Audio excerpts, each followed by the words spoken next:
You are now listening to the Cast, the #1 old school RuneScape podcast featuring guests from all across Galanor. To support this podcast, visit the Patreon link in the description. All right, welcome to the Cast, number 88 with Mod Goblin. Mod Goblin, or Ben, how are you doing today? I'm not bad. Like I was saying a little bit before, I'm a little bit nervous. I'm not sure that I'm interesting enough to fill out a whole however many hours, but we'll see. I'm okay. Stressful week. You are too humble, man. You are too humble. Everybody, listen. You've been working with the Jagex team for how long? 6 months? 5.5 months. I started March 28th. I feel like it's just been so much longer, but I guess that's because you've just been around the community in general for years. I mean, it's been a busy couple of months as well, to be fair. I feel like, I don't know, TOA, Worldy Boss Rework blog, all the other stuff we've done. We've definitely done other stuff, like Giants Foundry. Like, it just goes so quick. Like, it's so easy to forget. Yeah, that's crazy. I mean, soon you're going to be like one of the veterans on the team, and but it already feels like you're a veteran on the team, seriously. But it's cool. Because that means all the other people leave. Like, don't want that. Hopefully Mod Ash never leaves. That'll be a dark day. The Reddit, the subreddit will be pretty sad. We'll be mourning. Do you think that'll ever happen? Mod Ash will retire? Or is he just? I don't know. He's been here what, over 18 years, I think. That is so insane. It's crazy, isn't it? Like, there are full-blown adults who are younger than Ash's tenure at Jagex. Yeah, that's crazy. I don't know. I feel like if he were going to get fed up, he probably would have by now. Like, so who knows? Yeah, he'll probably stick around. The man, okay, so Mod Goblin, for those that don't know who you are and kind of your background, if you would like to briefly introduce yourself, who you are, and kind of how your journey led to working on the old school team. Oh god, that might be long. I did another podcast recently and it was pretty long. Yeah, I'm Mod Goblin. I'm a community manager on Old School RuneScape, so I work alongside Mod Light, Mod Sani, and Mod Aiza, who is the lead CM, so technically my boss. I've been here, like I said earlier, for about 5.5 months now. Having played RuneScape since, I think I started sometime in like 2004, 2005. I remember what like year of school I was in, but I can't remember the exact date of my like first ever account or whatever.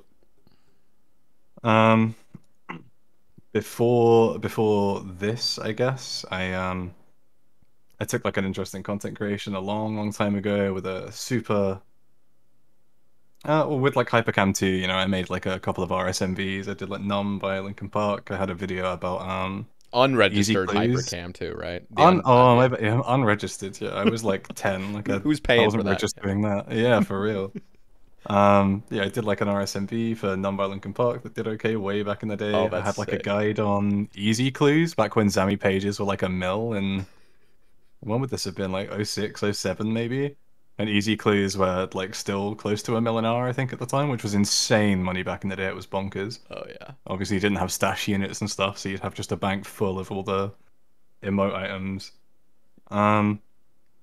Shortly after that, moved on to a super legal copy of After Effects. Started editing like COD montages, things like that.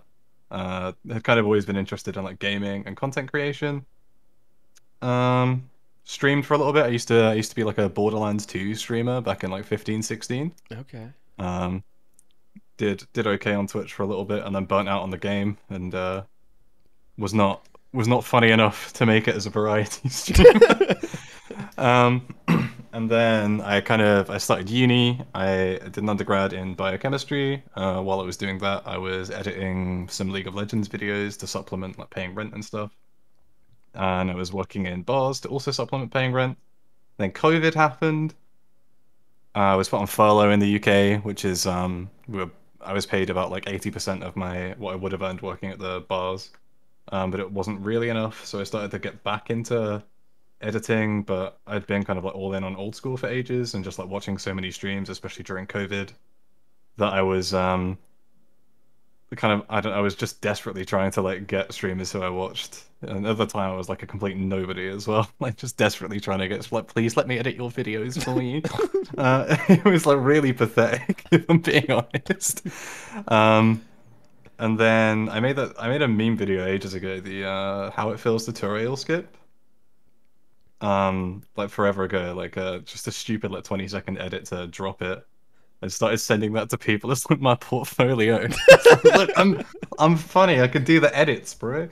Uh, and then started editing for a few people. One of them was Pure Spam, and I love Ian. He's like one of my favorite people in the world, but that man is not organized. We did like 2 videos, and I was sitting there like, "You got any more footage for me to edit, so that you can pay me for editing the videos?" And it just never happened. And I had like this whole content plan of like a bunch of stuff that I thought would like really suit him, like cool concepts and stuff to maybe like get his YouTube back on track, because obviously growing on YouTube and growing on Twitch and stuff like they kind of go hand in hand. Like you want to cross pollinate between platforms, etc.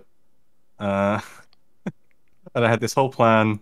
Ian is obviously good friends with Aiza, who at the time was laying the foundations for the old school content creator at Method.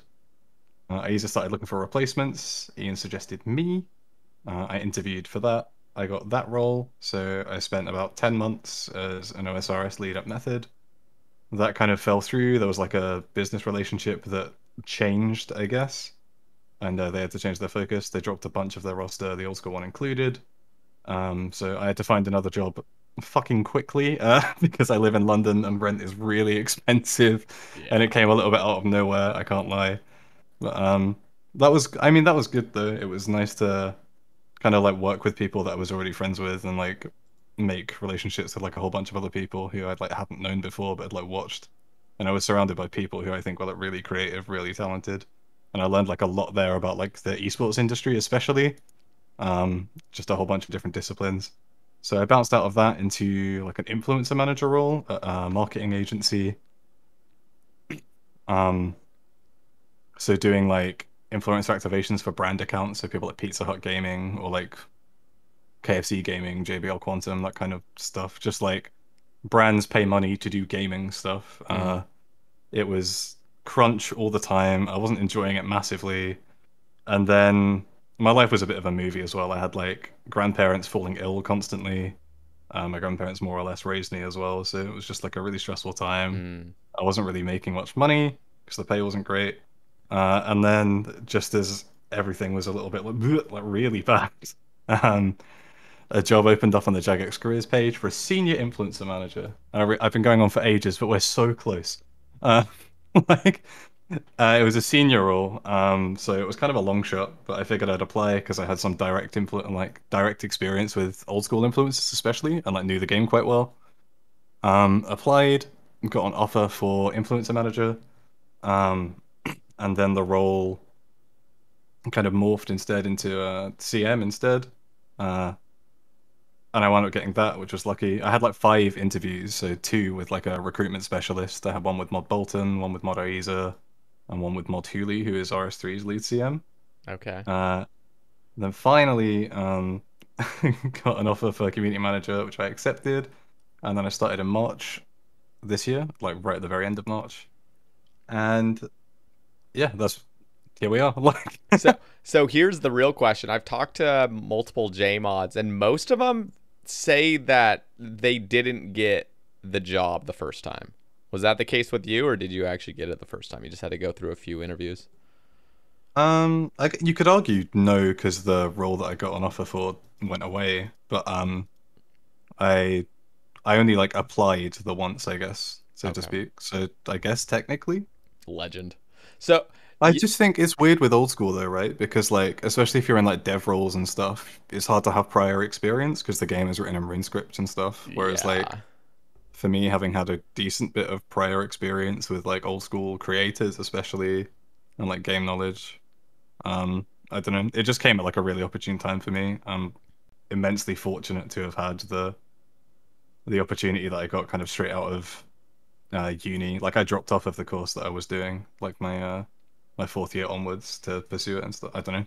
I was in the right place at the right time. I got super lucky, and I'm immensely grateful for the opportunities that I've had. But I don't know, whole lot of luck and a little bit of putting yourself out there. That's really cool. Yeah, I think a big part of that is honestly putting yourself out there, and I think you were pretty qualified. And it feels like people already like knew who you were when you came. I mean, at least the first Q&A I saw was like, oh, like damn, that was. It just felt so quick. Like you were just all of a sudden like part of the team. So I am curious because I thought you would have named yourself Mod Mildly or something. So where did Mod Goblin come from? Yeah, so initially I spoke to Aiza about this as well. Because Aiza is just Aiza everywhere, right? Well, like when he used to work at Jagex and then he streamed and he was just Aiza and then he came back and he's now Jagex Aiza again. Mm-hmm. I spoke to him about this and I was like, Ben, bro, what do I do? Like, because I didn't want to call myself Mod Mildly initially. I was like, oh, it'll be great. I'll have like a complete separation of personal and professional. I'll be a ghost. And yeah, that's why I didn't choose that in the end, and I kind of like panicked like last minute, and there was a naked. Sorry, I'm like burping as I'm talking. It's disgusting. I don't know if my mic's picking that up. No, it doesn't.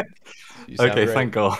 I could have just said nothing. Yeah, you could. But, there was a Naked Jakey video ages ago talking about. I think it was a video on speedrunning maybe, or like another one either way. But he spoke about something he called like just like goopy goblin gamer brain or something like that. And between that and me like referring to myself as like an ADHD goblin gamer, I just kind of picked it. I think phonetically it's kind of fun. Yeah, it is. But yeah, so I picked that. Initially it was just I didn't want to be Mildly for like a separation, but obviously it kind of falls apart when I have like a bunch of friends who stream and I'm in chat and it's like, hello Mod Goblin, and I'm like, okay, well. Yeah, I thought I'd be like Clark Kent or something, you know. I thought I'd be like literally knows, invisible, like, but it's not really worked. It doesn't bother me that much, to be fair. I think like I knew coming into it that it's like it's hard to be like a community manager and sit like out of the public eye, quote unquote, which is like a stress, but I don't know. Just is what it is, right? Yeah, that's really cool. So the other thing that I always find really cool is when, at least like when Mod Elena, because Mod Elena used to stream, and she's a gamer as well. Oh yeah, and then all of a sudden she was on the Q&As. I was like, that is so cool. It's just like you were a player, and now you're on the Q&As. Like you are on there talking about stuff, and I see the same thing with you. It's like you're just on the Q&As. Does that feel surreal, kind of being a part of that experience of like talking to 5,000 plus people in the community just listening to you on Twitch? Is it scary? Surreal, scary, yeah, is the word that I'd go with. Surreal's one thing though, like yeah, like my first Q&A, like meet the new guy, and it was me, Aiza, Kieran, and Ash. I was like, no one here gives a single shit what I'm about to say. And there's them being like, oh look, Modgov, look, it's the new guy. Sure, he has like fun takes about the game, and I'm like, nobody cares, bro.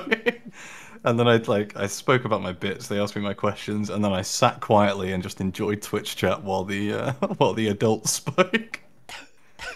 Yeah, that's got to be pretty intimidating. Just having Ash in there at all, just like, oh gosh, like, gotta be careful. Yeah, Ash is sound there. Because the game jam was like shortly after I'd started, and I kind of I attached myself to the Wildy expansion stuff, and then the LMS Pures and Zerks, which started as a game jam project, and I was like, I will curry favor and make myself known by providing this man with the setups. And cool. Yeah, that was it. So I don't know. It wasn't super intimidating. Like he's a really nice guy, and he obviously knows his shit. So. Oh yeah. Okay. TOA Tombs of Mascot came out a few weeks ago. At this point, what is it? 3 weeks now? I think just about 3 weeks. Yeah. So how has that been? I mean, obviously you weren't like leading the project or anything. Did you get to like kind of have any part in that, in the development, or was it just kind of like overseeing a little bit? And how do you think it went down on release? Do you think it was a successful release? Like, so in terms of being involved during development, no, I'm far too stupid to ever go near design. Maybe, well, that's maybe not true, but I don't know. I got to playtest it pretty shortly after I joined and give like bits of feedback, etc. during internal sessions. Um, What was the best room then? Or like what was your favorite part of the raid when you were kind of testing it? I think Akka. I don't think Akka has changed a whole lot since I first played it in like maybe April to now. I don't know. I think Akka's just like mechanically like a cool Yeah, fight, right? I Like think so too. Yeah. especially with something like Stay Vigilant on. Like I don't know. It's just there's just something about it. And Zabak as well. I think Zabak is like mechanic. Like it's really simple, but Zabak is just so enjoyable. Yeah. Um, It also just feels good to just hit massive. I mean, if you have a T-bow, it just the boss feels yeah, good. Just I'm fortunate enough. I probably like I love Wardens as well, but it was a while. Like I was playtesting before they were done, for example. Like mm, the playtesters we brought in played those before me. In terms of my like actual involvement with TOA, I didn't do a whole lot. So Sani was probably the CM most responsible for TOA because outside of our like rotation of one week's news post will be Light, then it'll be Sani, then it'll be me, etc. We get like bigger projects kind of get divvied out and assigned to us. So like I got the Wilderness Bus rework, for example. Modlight has Quest Speed running, that kind of thing. So my only real like direct-ish contributions were helping out with getting the Guns Chili boss trailers sorted, oh yeah. which Aiza was also a huge help with, and the video by Tasty and Mofo about the what you need to know. Oh yeah, that's So cool. the kind of like creatory side of things were like my more direct pieces, and then feedback gathering afterwards, just helping out with that kind of side of things, I suppose. Feedback changes.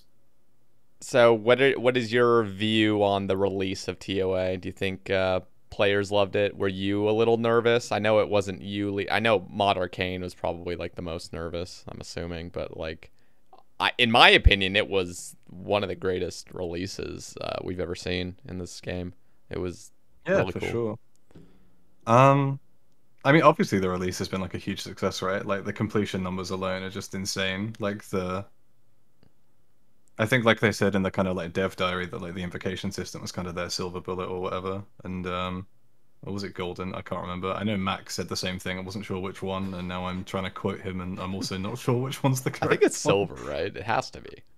I don't even know. But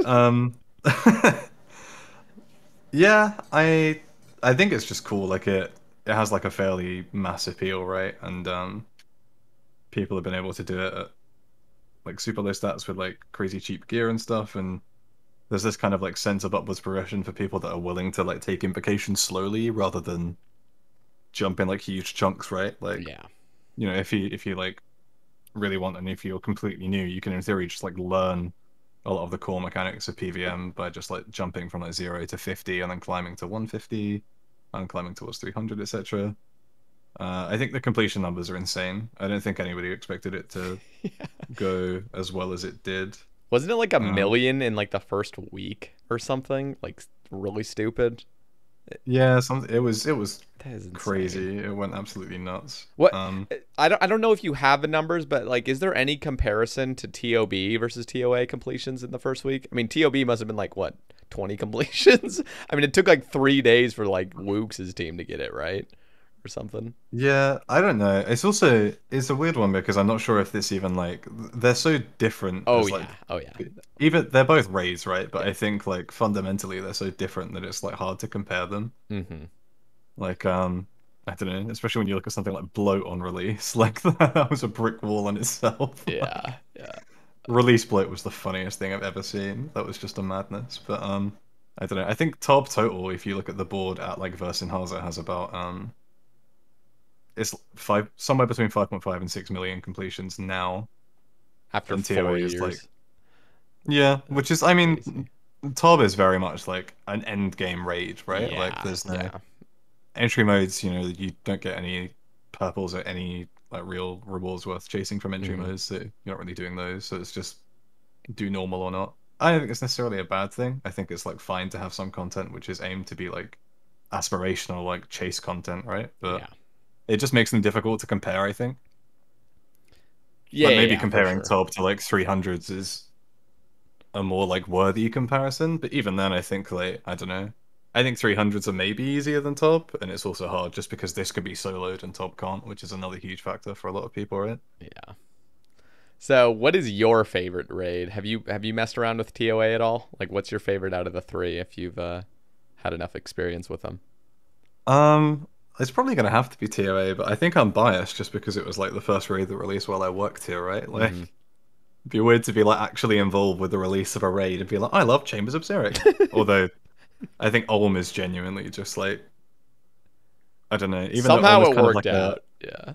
Ulm's like a happy accident, right? Almost like Yeah. the entirety of old school, and it just like Ulm on its own is just some of the best content in the game. I don't care much about the rooms at Chambers, but Ulm is Yep. unfathomably good. It is. It's And so I don't know, simple too, but for some reason, it's just so rhythmic and it it's just just hits got right. good flow.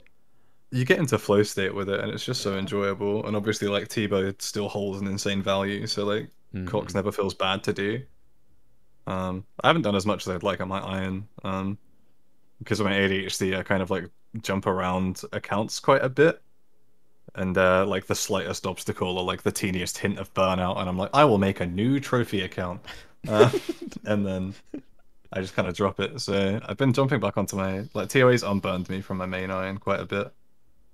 So starting to get back on there, and we'll maybe get back onto full chambers sweats before too long. I think. Because Yeah. I don't want to get a shadow and not have ancestral. Like if I'm using a shadow and Yeah. mystic robe bottoms and an Aram robe Jesus. stuff, I'm gonna look like a joke. Like I'm not gonna lie. The Shadow's a really good addition because in my head, at least initially on release, I was like, maybe this raid's too accessible. Like, but then I thought about it because, like, for example, I was thinking it just seems like you could skip Armadillo and just get Masori, and then I was like, oh wait, no, like you have to get Armadillo eventually to attach it if you wanted the upgrade. And even with the Shadow, I was like, people are just gonna get a Shadow and then skip Sanguinesti and skip Trident or whatever if they could just get one really early. But then I was like, oh well, the Shadow's only really good if you have other max mage. I mean, that's when it really slaps. So it's kind of cool it's how also the like items work that way. I think like you that only really happens in cases where you're expecting to get spooned, right? Like if you're Yeah, yeah, spending hundreds of hours desperately chasing a shadow at TOA as opposed to just getting 87 Slayer. yeah. That's It's true. just like it's a gamble, right? Like Hmm. but it definitely does like open doors for because I kind of hate catching chins. Like I love one ticking chins, but I like getting into a flow state. And then if I'm doing black chins, even though they're kind of like a little bit dead, like all it takes is one person to come along, and it like doesn't bother me because I'm in the worldy. I know what I signed up for. But if I'm like doing black chins and I just get pulled out of that flow state, I hate it. So I love one ticking red chins. But then if you've ever used black chins at Kree, using red chins just feels like the worst thing imaginable. Yep. Uh, Literally. and then I have a T-bow on my iron, so I could like bow flick it, but I don't really bow flicking without like a decent shield. Like I don't have a Dins or an Ellie or anything. I Mm. could use like a crystal shield, but it's not great. So I've just kind of put it off. I have like two armor helms, and I'm like maybe I'll. I think what will probably end up happening is I'll get a shadow eventually, and then chase armor. But I'm slowly tutorial skipping towards like a Kree task at the moment. But I keep getting Abbey demons and Sire, which is also a burnout potential boss. I hate Sire so much. Sire was it only became fun for me after I got Dragon Claws. And Yeah, I'm lucky enough to have claws. I just hate the vent phase so much. yeah, that's a little obnoxious. I mean, it's like the typical but I don't know. I've always memed this. I think I memed it the most when Nightmare came out. I was like, "Oh, look, another boss that has 4 pillars and 3 phases." Like, great. Like, it's literally Sire or it's literally Zalcano. It's literally like Hmm. just these 4. It's always 4 pillars, 3 phases. Something that's like just I don't know. People maybe it's innate in us humans to just enjoy that like 3 phase, 4 pillars. I don't know. That seems to be a common recurrence here. I'm glad that we've kind of changed Yeah, that though. you asked about TOA and I just started flaming Sire. I'm sorry, I've taken us very off topic. Okay, here. Um, one question I'm seeing on Twitter I want to cover before before we kind of lose the I don't know point is Bread Okay. asks, how did it feel to join a team in the public eye which has been established, Most people have their opinion on the J mods. Did you ever feel nervous about how the player base would view you? Personally, I believe you're an amazing addition to the team. But yeah, how was that like stress of I don't know, at least in my head, whenever there's a new J mod, I mean, judgments are up. Like everybody in the community's like first impression matters the most, obviously, you know. If you were to say something like, I don't know, a bad take on PvP, you're canceled permanently. Like did you have stress about depends that? which group you're talking to when it comes to what is a bad take on PvP, right? I don't know. Yeah, I mean, scary, right? Like even though, you know, I played for ages, I played old school. I know it I understood what it like meant to become like a JMod or whatever. I understood like the public facing component. Although I was like offered the opportunity, like I don't have to do Q&As and stuff if I'm like not comfortable with them. Like none of us do, right? Like even as CMs, I think we're afforded the right to just do the work that we need to do, sort of thing. Oh, that's cool. Yeah, like it's not like a prerequisite, right? Because Yeah. I don't know. It's if that were a prerequisite, you might have difficulty finding. You know, if you're putting in a job description like must be willing to endure flame from potentially tens of thousands of people, is Tens of not the thousands most of neckbeards not the most. in their basements. Yeah. It's sometimes the I don't know, when it gets personal, it's never justified. But Yeah. I don't know. There are a lot of like really well put together people who are very angry about the game, which is, you know, it's fine. I mean, it comes from a place of passion usually, right? Yep. Yep. But yeah, I think nervous about not not so much nervous about how the player base would view me, I guess. I just didn't want to.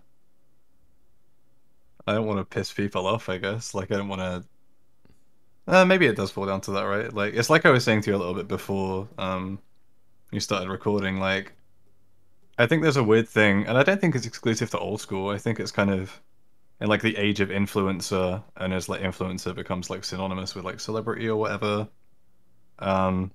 The even in like politics, right? There's so much of an emphasis on likability or like what makes somebody a good X, Y, or Z is like, you know, social media presence or like do they have takes that I agree with, and it's less so about like the actual quality of the work that they do. Um, I think that's one of the things that is like a little bit odd, I guess. Like I think there's like a I don't know, there's like an added pressure there with like the old school player base, especially it feels like to not put like many feet wrong publicly, because even if you do like unbelievable work behind the scenes, like if you have like a take that people don't like, you're just gonna have a miserable time if like Yep. people are like calling for your head on social media, etc. Yeah. Even if it's not like about like really caring about image and stuff like that. And then they'll nitpick everything that you like, anything that ever is said, like even if it's not a bad take, but they're always like going back to your bad take that they didn't enjoy. Like they're just gonna be like waiting for you to say anything to just say, "Oh, this Yeah, J mod sucks."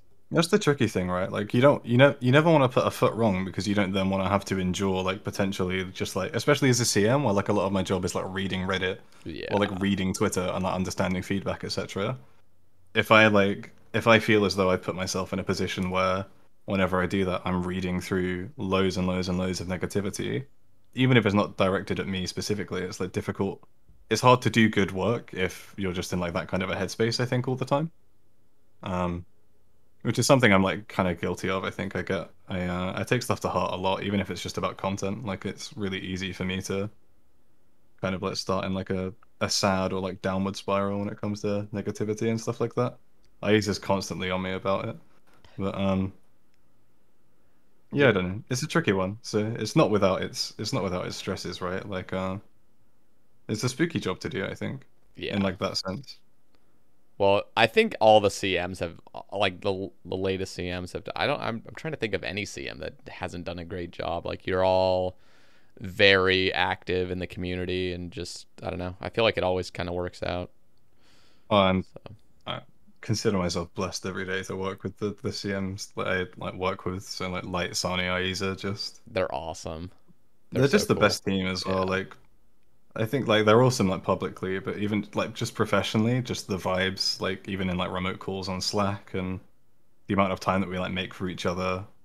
And I don't know, I'm super grateful to like work with the people that I do. I think even though the job's like a dream job, like with the stresses involved, like they just make it everything. And, like all the devs do. There's nobody that I work with that I dislike, which I don't know, might sound like bullshit, but it's so true, which is rare because I feel like everybody works with people that they just, there's going to be someone they work with that they just really don't like, but I don't have that with anyone, I don't think.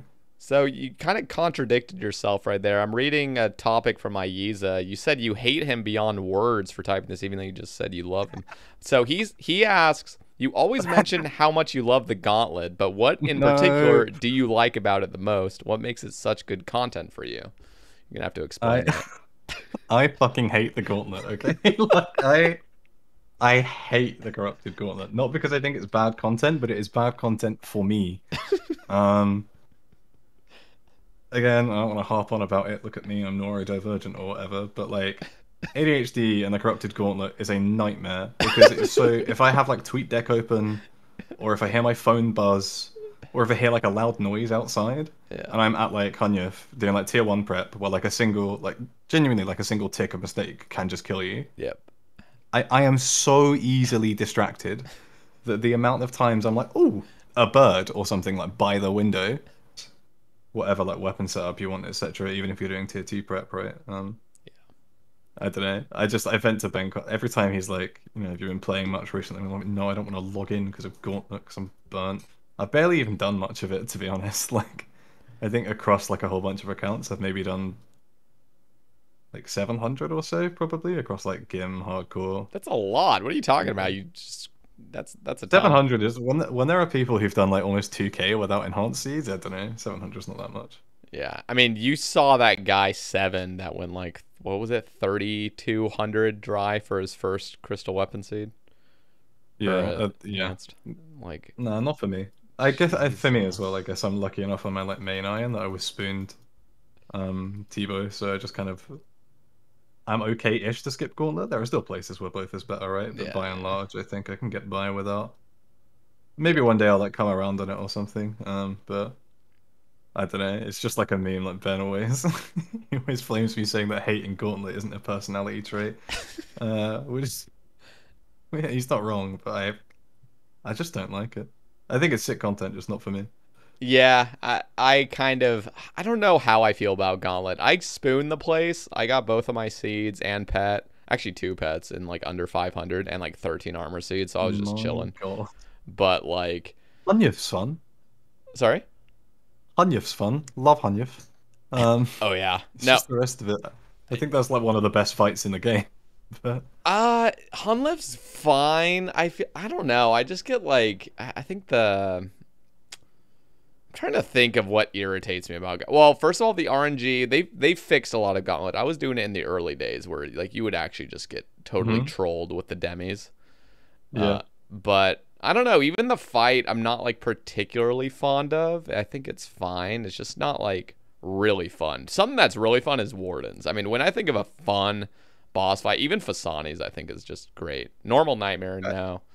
But like just I don't know. Hunyuth's is just static. I know it's not static, but it feels like it's just the same things happening. It's the same attacks, and I don't know.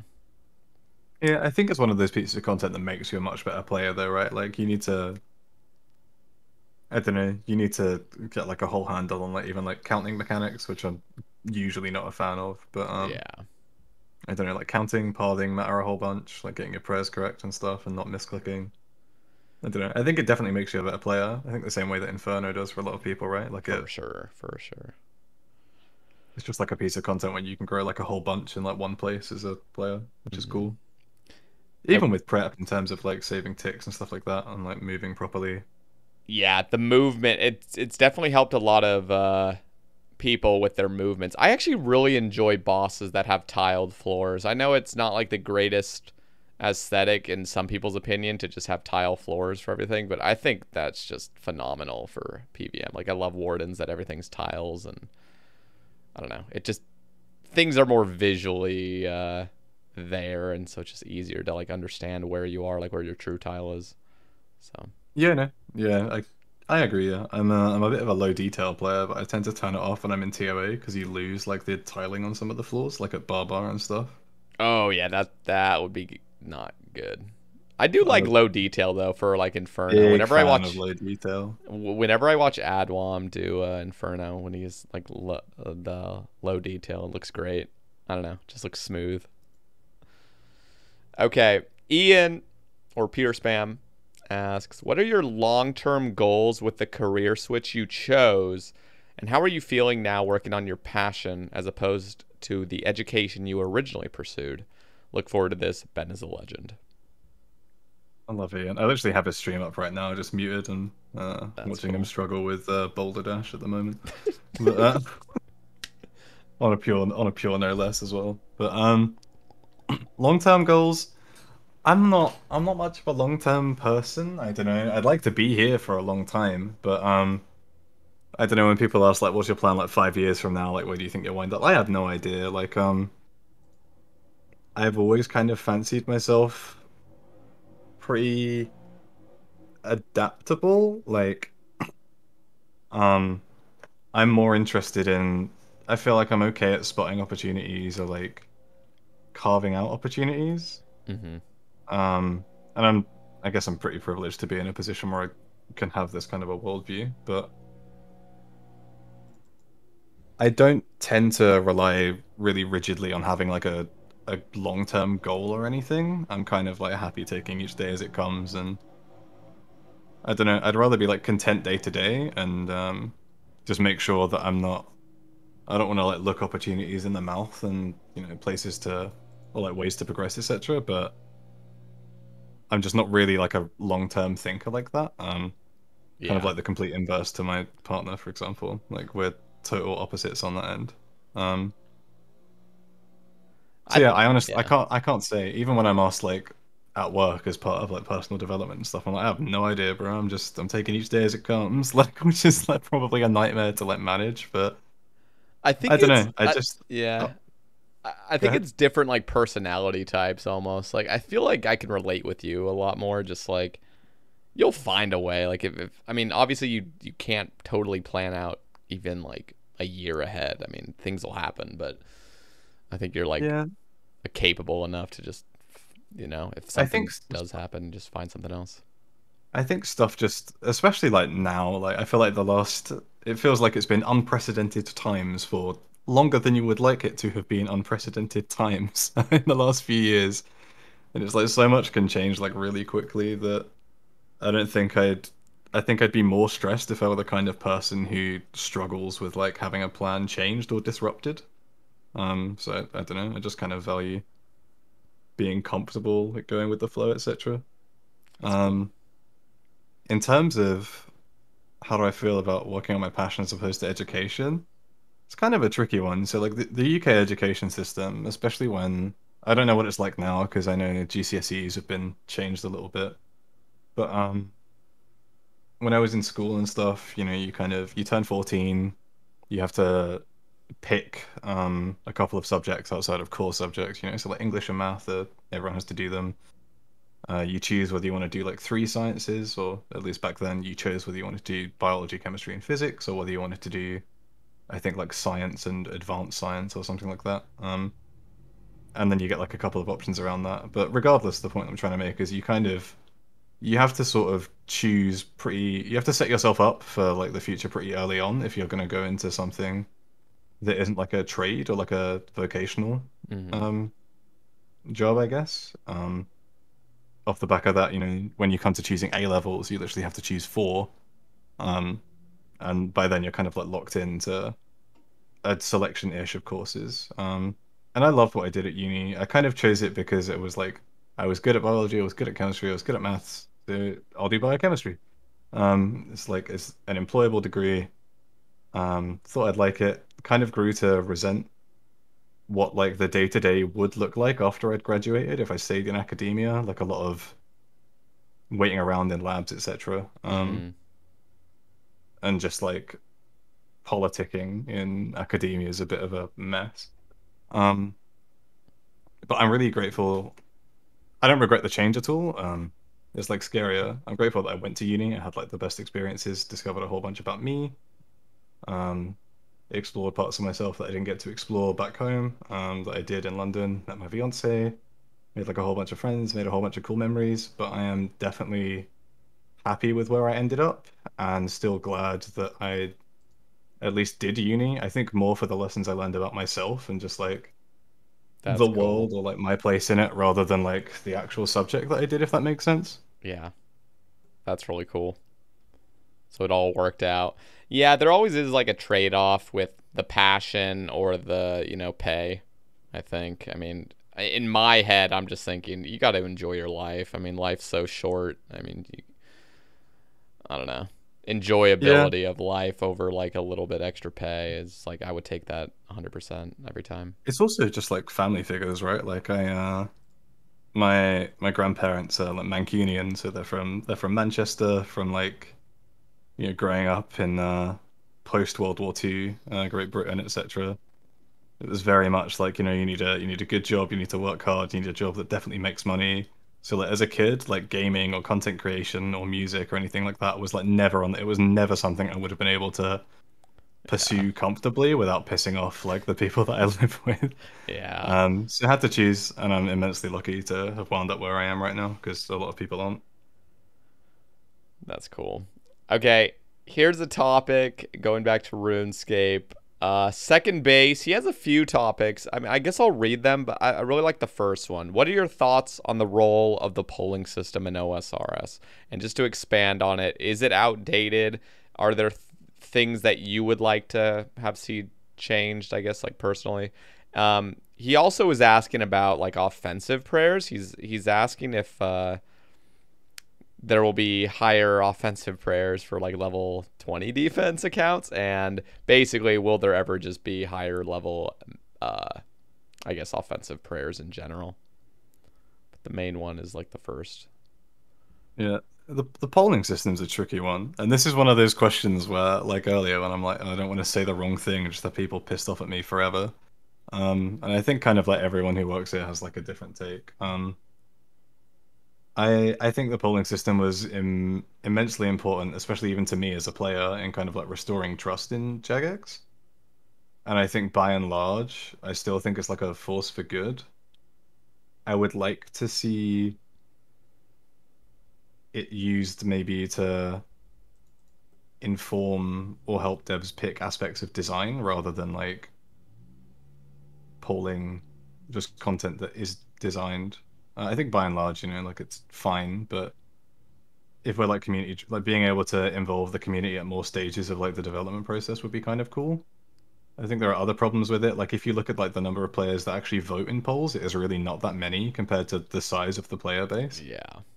Um, and I think when it comes to like any democratic process, it feels like it is only as valuable as its kind of voter base is engaged and informed. So it's what kind of steps can we be taking really to make sure that people are making informed votes about like the long-term health of the game or like pieces of content, and how are we actually getting people to go to the polls like um getting more people to actually make use of the right to help inform the direction of the game. um I don't know, I think it's good. I think maybe there are parts of it that could be changed, but I had I don't know. just a tiny suggestion that literally just came into my mind right now, and Okay. so you can take it for what you want. So, down by the logout button, the little like player info or like the account info thing. Mm-hmm. I'm not gonna lie. So I used to vote pretty much every poll for a while, and I think the last like I don't even know how many months I just haven't voted because I don't know, got lazy.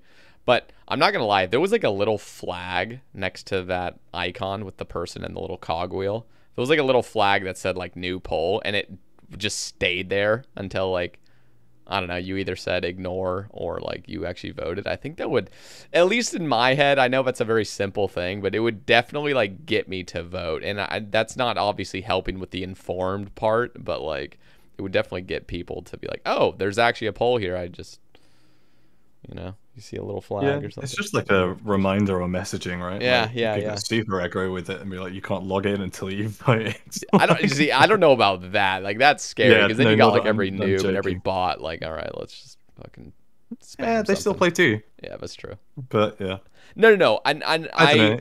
I definitely agree with that. I'm just talking about like more of like the informed thing because I think, as you said, I mean, the long-term health of the game, seriously, in my opinion, like really does trump a lot more than just like, oh, I want this selfishly. I mean, we really should be like really informed on what the pros and the cons of having this pass or this, happening. I am like against gatekeeping any player from voting. I mean, if you're a member, I feel like everyone should have an equal say. I don't know how exactly I feel about player councils. I think that's always been a cool idea, at least the more I've thought about player councils, and I know there's no real like definition of what that even means, but at least in my head, it's like getting people that are really playing the game a lot to just really inform the rest of the players that, associate with that, I guess, category to just understand, okay, what are the pros and cons of these kind of things, but without restricting or without like weighting their vote higher or anything. Yeah, I think it's the informed point's a tricky one because obviously I feel like in old school, as in like the wider world, right? Like it's like headlines that sell, right? Yeah. And when controversy or even just like conversation gets stirred up, um, it will be based off of like a small point that like might not necessarily in the wider context actually be as significant as it's being like made out to be.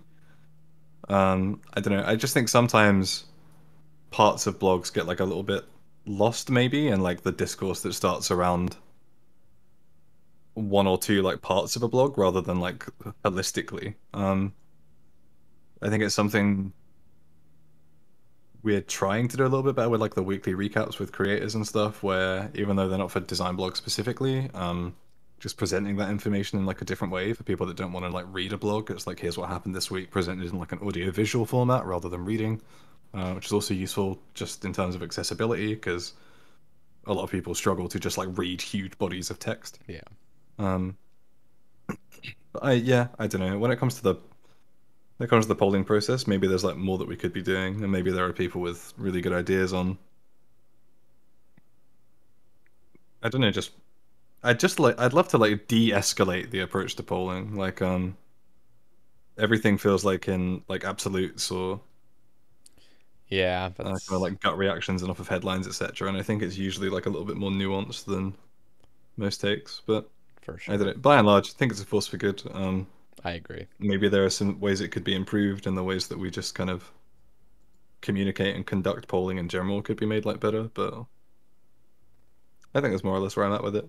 In terms of the other question about prayers and stuff like that, higher level offensive prayers available for accounts with lower maybe 20 defense. I just sack off the defense requirements. I don't. Especially as someone who, even though I don't do much PvP, I like have like a real soft spot for it. Pures are like the easiest kind of account to put together. For a lot of people, they're kind of like a gateway into PvP. Being like, we'll whack 20 defense on these new prayers is, I don't know. I'd rather give people more cool stuff to do as like a one defense account because for a lot of people, it's like the way into PvP. Yeah. Than slap it behind 20. Although. I don't know. 20 defense would make sense if stuff like corrupted armor or like ancient warrior stuff came back, like back in the day. Because they used to be 20 defense, I think, and 20 defense builds are kind of a little bit more popular. But like now, if it was just those randomly at 20, like nah. In general, it would be cool. I'd like to see it. I don't know. I don't want to like shift the needle too much, but I think just diversity is fun and like interesting, right? Like the game still feels old school, but you can push it into the future and still not like lose. To me, at least, you don't lose. I don't think the game has lost the old school feel for me, even though it's so far removed from 2007, for example, in a lot of ways. Okay, what about higher prayers? He's asking, like beyond piety. Do you think that'll ever come? What about like a new prayer book in general? I know people have been kind of teasing that. I didn't play RS3, so I never really understood like curses and stuff or whatever it was. I would adore curses. Maybe not exactly as they were, like especially with how widespread stuff like one tick flicking is these days. I think Soul Split would be insane in old school. But I don't know. I was a big fan of curses. I thought turmoil was really fun to use. The deflects are kind of cool to use. Um, I don't know. I'd like to see it come back. I don't know that it ever will, and I know that that's like maybe a spicier take. Like I know not everyone's in favor of curses, because I feel like for everyone's definition of like old school is like different, right? Yeah. For some people it is like this 2007 era. For some people it's like 2008. Some people it's even later. Yeah. For some people it's like 2004. Like it's different for everyone. But I don't know. The game now is just like its own beast, right? And Yeah. if it feels like something like curses would be like good for the game or like push it forward, I'd love to see it happen. I just think they're cool. Again, it's like diversity, right? It's like Yeah. fun new stuff to play with. I think a new spellbook would be really, sorry, not a new spellbook, new prayer book would be amazing. Like another spellbook, my god! But I mean, I'm not gonna lie, I'm always for like just new stuff. I think the Arceus spellbook rework was just fantastic. It feels like Yeah. it has a place. It feels balanced. Like you could choose. I've seen people at TOA, bringing thralls. I've seen them just, I don't know if thralls are balanced, but yeah. I would say they are balanced for the most part. I mean, I don't know. Like, obviously they're good, but they're expensive in a way. I don't really consider the price usually. I'm just like, whatever. I don't even care about the runes I'm spending. But like, it is significant, and but it's cool because like we always had vengeance, So I'm thinking of like KQ, like vengeance. I mean, you could just pop off a random 20, just. A thrall does, I think it's like 30 some damage in like one thrall or something, which is a lot, but like over the course of a minute. I don't know. It feels like it's in a good place, and it doesn't feel underpowered, which is cool because yeah, it's a fine balance of making it like not too OP, but still like having it desirable to use. And I think it was just really cool.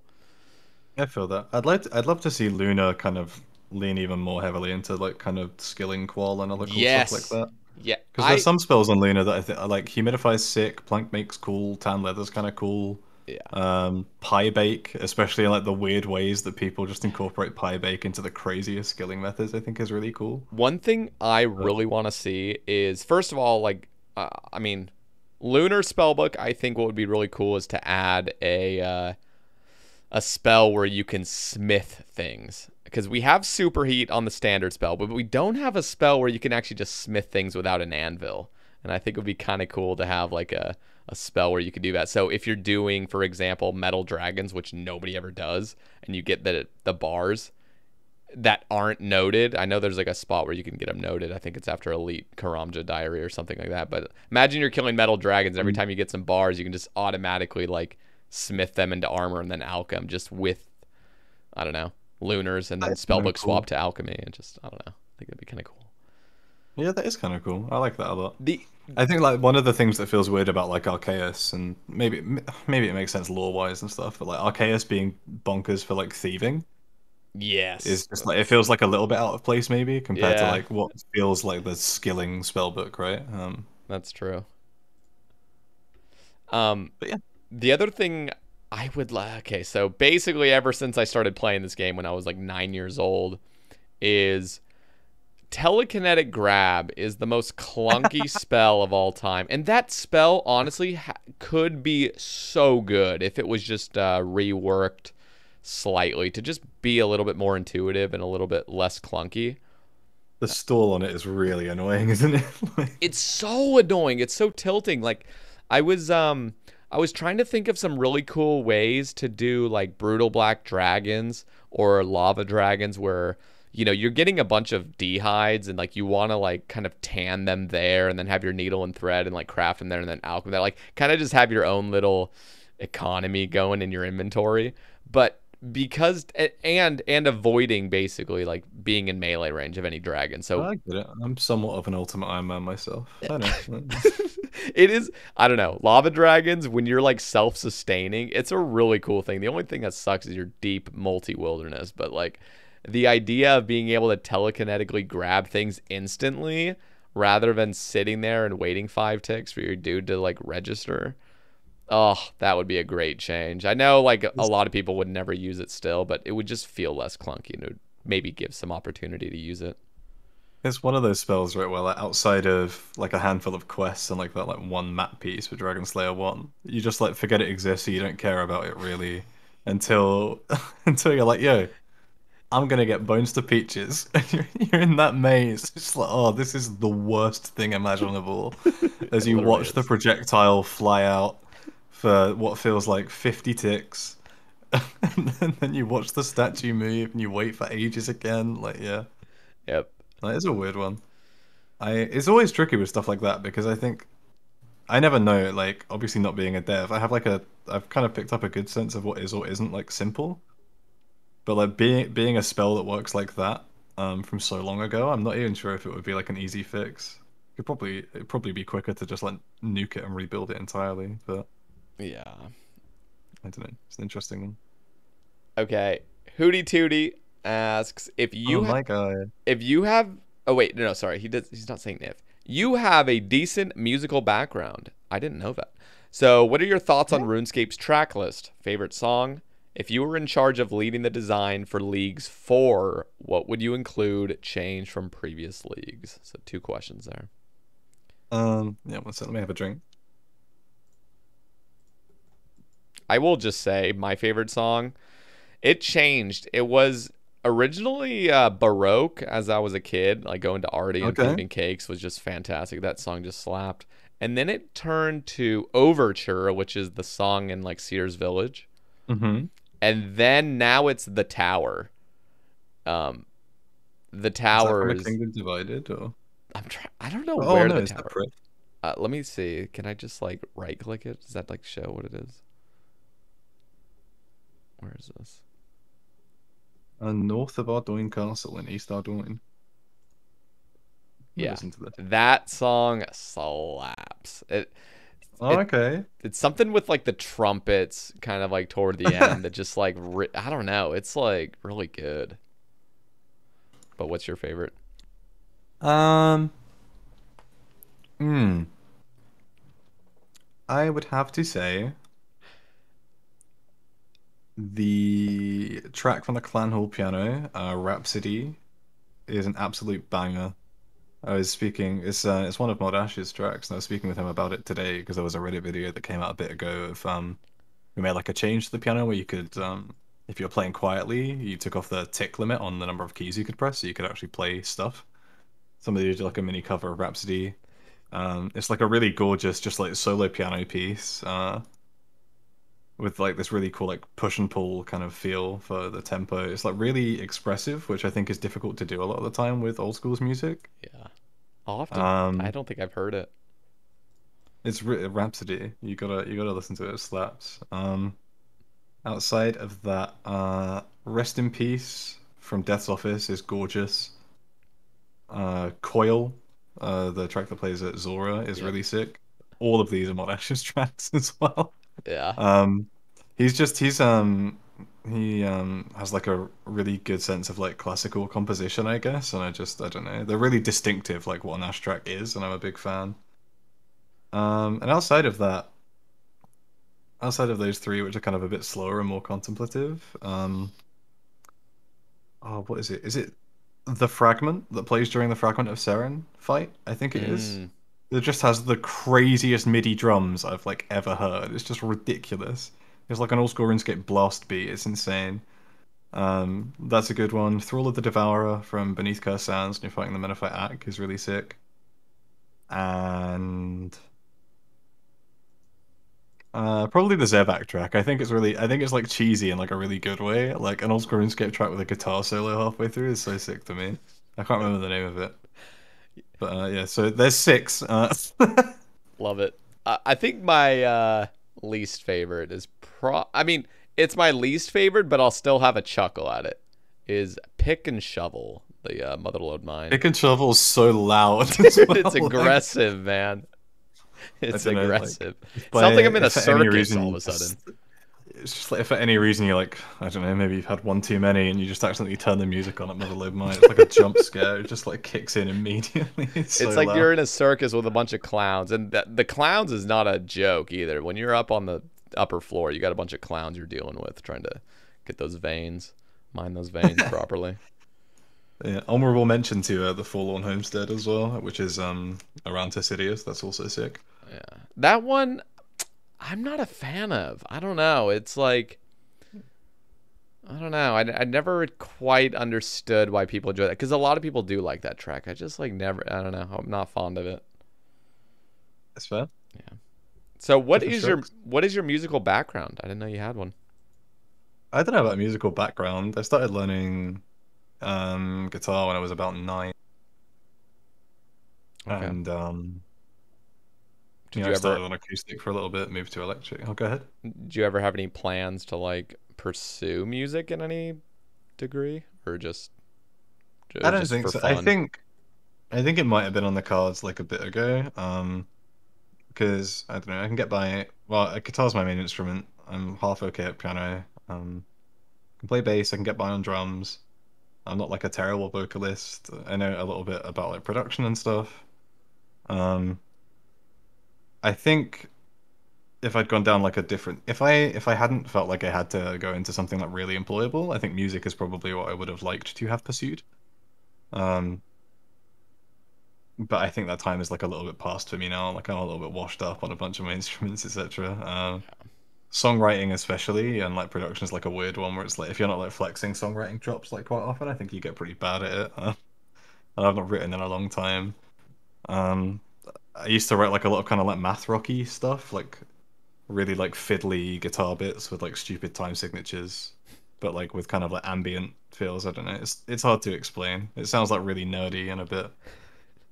I don't think It it's is really nerdy. I nerdy. mean, It's really I stupid. No, it isn't. It's nerd music. It like okay. math rock is for nerds, but I like it. So.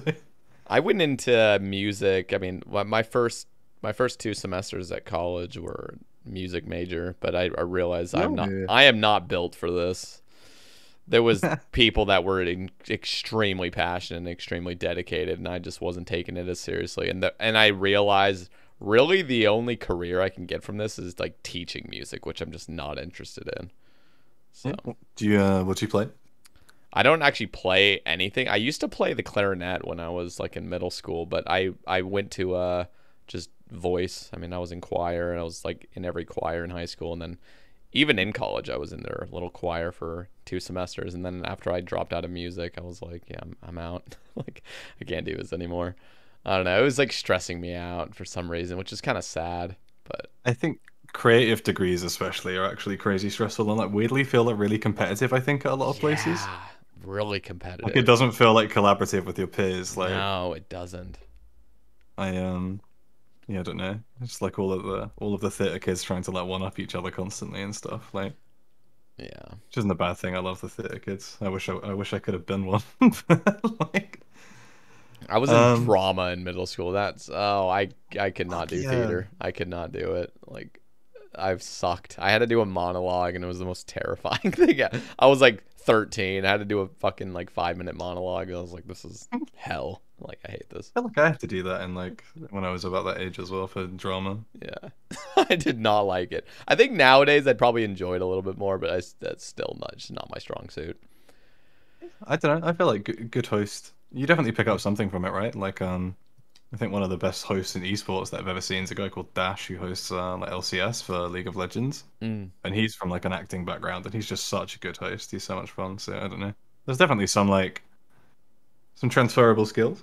for sure. You know, No. good diction, Yeah. paying attention to your scene partner. You know, I don't know. Like Yep. No, I mean even when I was in choir and stuff, like I was really aware of how I sounded, even in normal speech. It's kind of weird how that kind of works. I mean, even going to early morning choir, and I'm just going on a tangent at this point, but we would do like voice warm ups, and I swear to God, like the rest of the day, I sounded like good, like I sounded clear, like even in normal conversation after doing like scale warm ups and stuff with your voice. It's kind of weird. yeah, there's a whole bunch of muscles involved, right? Like it's good Yeah, to. yeah. I mean, I don't. I probably should more often. It's like Okay, um. Hootie Tootie's second question is leagues four. What would you include or change? Did you play any of the leagues previous? Yeah, I played all three. Okay. What was your favorite, by the way? Um, Probably Trailblazer. But Trailblazer, I had a bit of taste in my mouth. I was gonna play with Ian and Aiza, and Ian said we said like yo, I'll take the range relic, then Aiza can take the melee relic, and Ben, you can take the mage relic, and then we'll do Tob as like a cool little like trait. It'll be really thematic. It'll be like D&D, we'll have like a mage or a melee or a range. It'll be so sick. Which sounded really cool. And then you realize that taking the mage relic meant that you had to take the desert, and that I was sitting there on Trailblazer League doing the fucking mage training arena. Oh my god. Everybody else is like, "Whoa, look at my blowpipe! It's so fast!" And I'm sitting there telegrabbing. Oh It's just like, god. "Do you want to do another maze?" And I'm like, "Yeah." Like, Like that meme. Yeah, jeez. but it's like, I don't know. If like Trailblazer happened today, the desert would be so sick, right? Because I'd have TOA, I'd have the Shadow of Tumekin, Yep. and like, That's or true. Tumekin Shadow, I guess. But like going mage would pog off now. But we also did not do that much top. Aiza was like really busy, and so it was like I just took this mage relic to play with the homies, and we just didn't play that much. Oh, that sucks. Um, if I were in charge of leading the design for Leagues 4, I wager it would not be very good. Was there anything that like you definitely, I don't know, the things from previous leagues were like, damn, this would be so cool, but it's not implemented? Like, I I don't know. I think some element of RNG protection would be like one thing that I'd be keen to do. Whether that's like literally just like a pity RNG system, or whether it's a bit more thematic in that you get like shards or like tokens from a piece of content and you can just like trade them in for what you like instead, so that you can like never go dry on an item. mm-hmm. In leagues, 'cause it just felt bad last time, like in Shattered Relics, right? And you had people burning out because they couldn't get Yeah. like a war blessing or something. Oh Um, yeah, that was bad. Outside of that, I think there's some stuff that's really cool and some stuff that I'm like a little bit more on the fence about. So I'm also like a big PoE player, and obviously Path of Exile is built on like a seasonal model, and it's like a pretty heavy inspiration for leagues.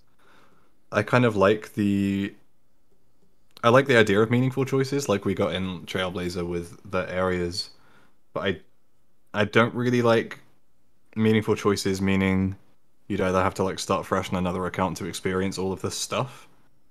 So I'd rather see something along the lines of maybe rather than getting like league points, etc., you just build up, and maybe you could build it into like the in-world, right? And it's like by doing tasks or not. More on that later. But by like progressing, you become like more in tune with this like weird version of Gielinor, and you start like building up like Anima Mundi or some, which is like the life force of Gielinor, I think lore-wise, at least in RS3.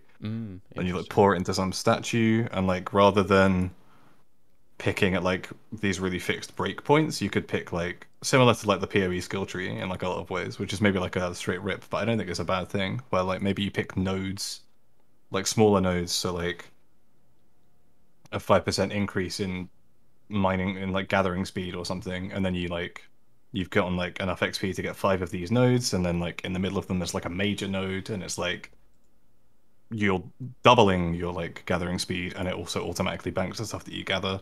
You could turn it off and on, and then like you could pick like another tree to carry on with, so that in theory you could unlock like everything, but the meaningful choice is what do you unlock when to kind of like carve out the path that you choose, rather than like blocking yourself off from trying out Yeah. stuff that might look fun. um would be like the big thing for me. So like it still matters like the order that you pick to do things in, but not in such a way that it's like I've chosen, I can't even remember the names of like various relics, but like I've chosen, the last recall and now cannot ever use the other ones in this tree. I think it would be like I chose last recall early, and now it will take me like more to get to these other things, but I will still eventually be able to experience all of it and just have this like absolutely bonkers RuneScape experience if I play enough. Yeah. This is completely game breaking, by the way, but I think this would be like really cool in theory. It'd probably totally break the game.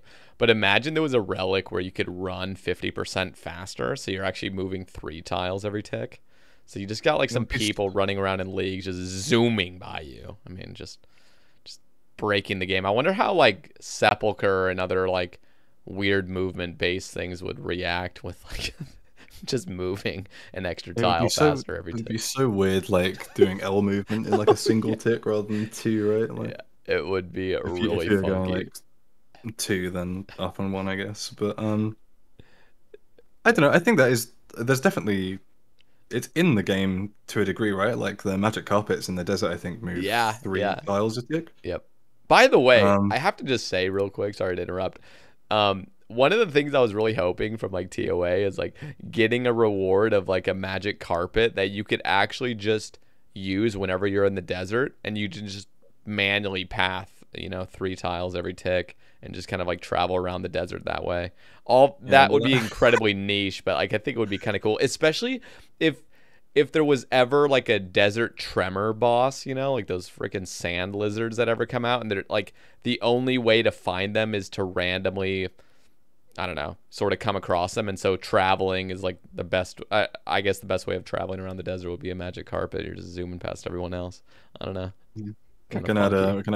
add a skateboard to TOA so you can do grinds and kickflips around Darkmare and stuff. AK-47s and skateboards, yeah. Just totally ruin No, the game. no way, Perry the Platypus. If you know, you know. Uh, yeah, I don't know. I'd love to do cool stuff like that, and yeah, I think more than anything, I'd just like for players to eventually be able to use like all of the cool broken stuff and just like determine the Yeah, order at which yeah. they do it.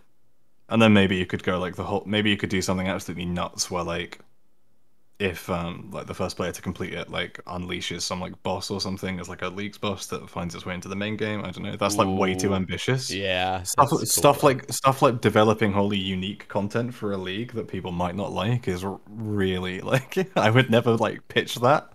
I think it would be cool, but I think it's like really risky. Yeah. I see a topic here from West Ham. He's got a few. The first one, he's asking about polling system, which we've already covered. So I'm going to move on to the other ones. If you could implement any content from any previous version of the game /RS3, what would it be? Biggest pet peeve about the OSRS player base, and should elitists endgame players have a bigger say in votes and polls, which I think we already kind of covered. Earthworm or mushroom tip? I'm not answering the last one as a Jagex representative. Jesus Christ. I love Casper. If I could implement any content from any previous version of the game RS3, what would it be? Demonheim, but not Dungeoneering. Mm. Demonheim is like a kind of procedural, and this is like a mammoth project. It's you asked the question. I don't think it will happen, but who knows? Is this kind of like procedurally generated piece of content that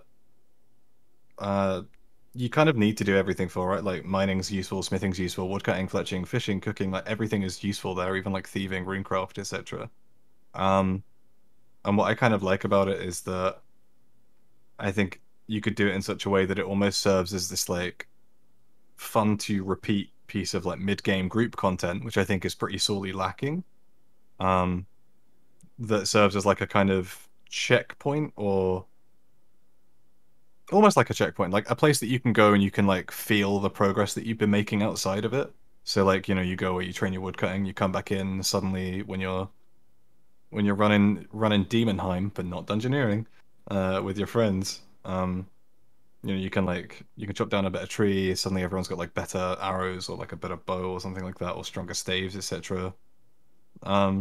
Just like a piece of content where I feel like people could come back to and like feel their progress during something that's like fun for them to do, and maybe you could then also start like introducing bosses little by little that kind of explain, for lack of a better word, like the mechanics of PVM to people, kind of like piece by piece, and you can start like combining them, etc.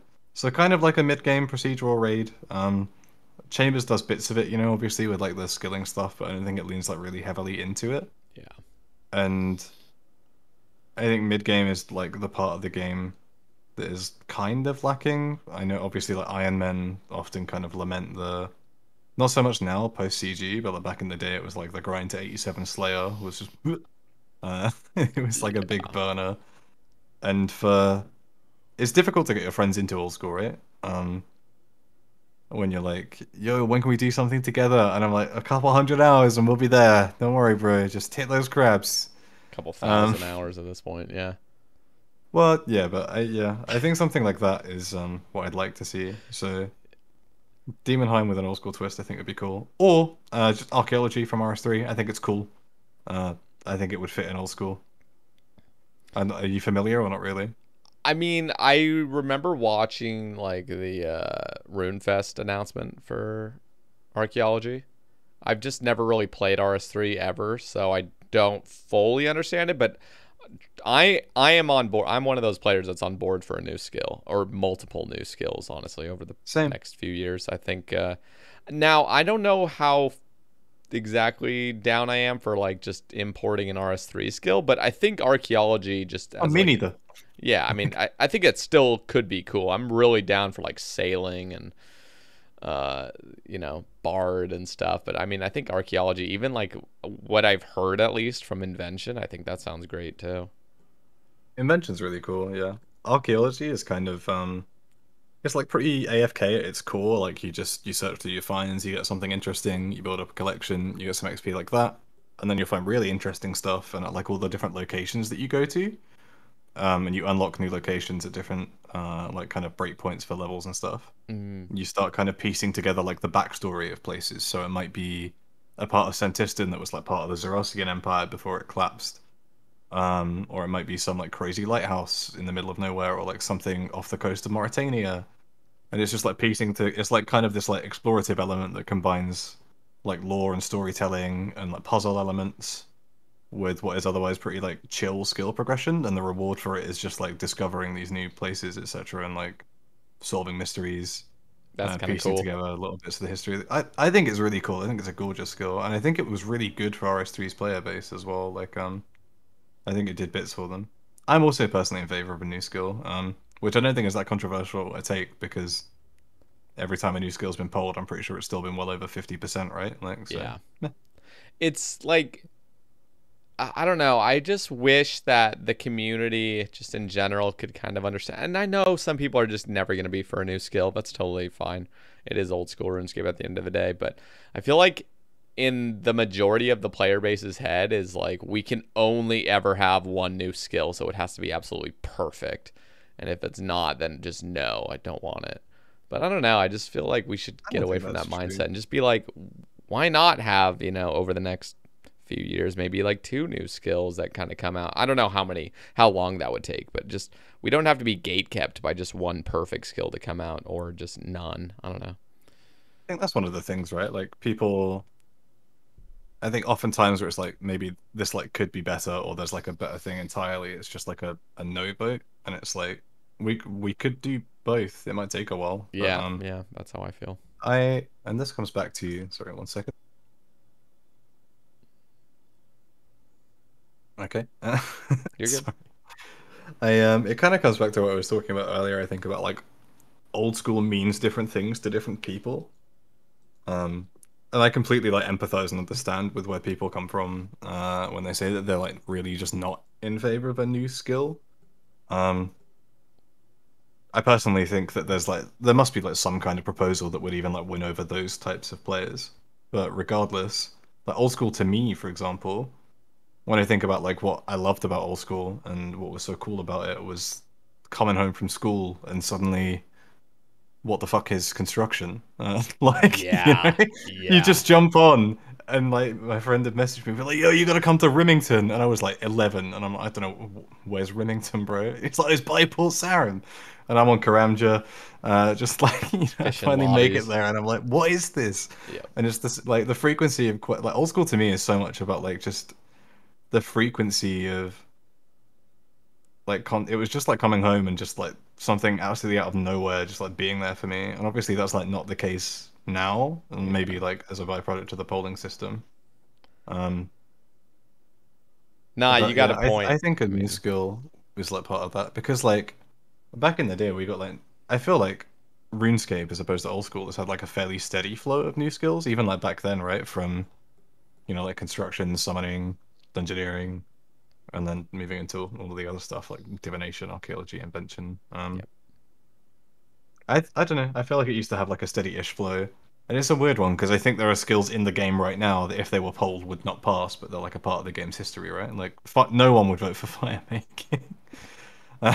Fire I hope making not. could if No. fire making had just had like obviously different training methods besides just doing that. I always thought what would be cool is having like an offhand lamp, something similar to Guardians of the Rift, that little lantern you can have, but just being able to store logs in there and like maybe even having like a log sack in your inventory that like can automatically kind of fuel it and you're getting perks from some sort of thing. I mean, extra clues from a nest or extra chance of bird nest or extra bottles at fishing. I don't know, like things like that where you're just holding a lantern that's like it would I don't know, just have a different aspect to fire making. I know that would just completely break the game at this point if there was a new thing like that, but it's just fire making came out just so incredibly pointless initially. But yeah, It's just one of those things, right, where like I think it's like the skill fantasy or something like fire making. It's just not.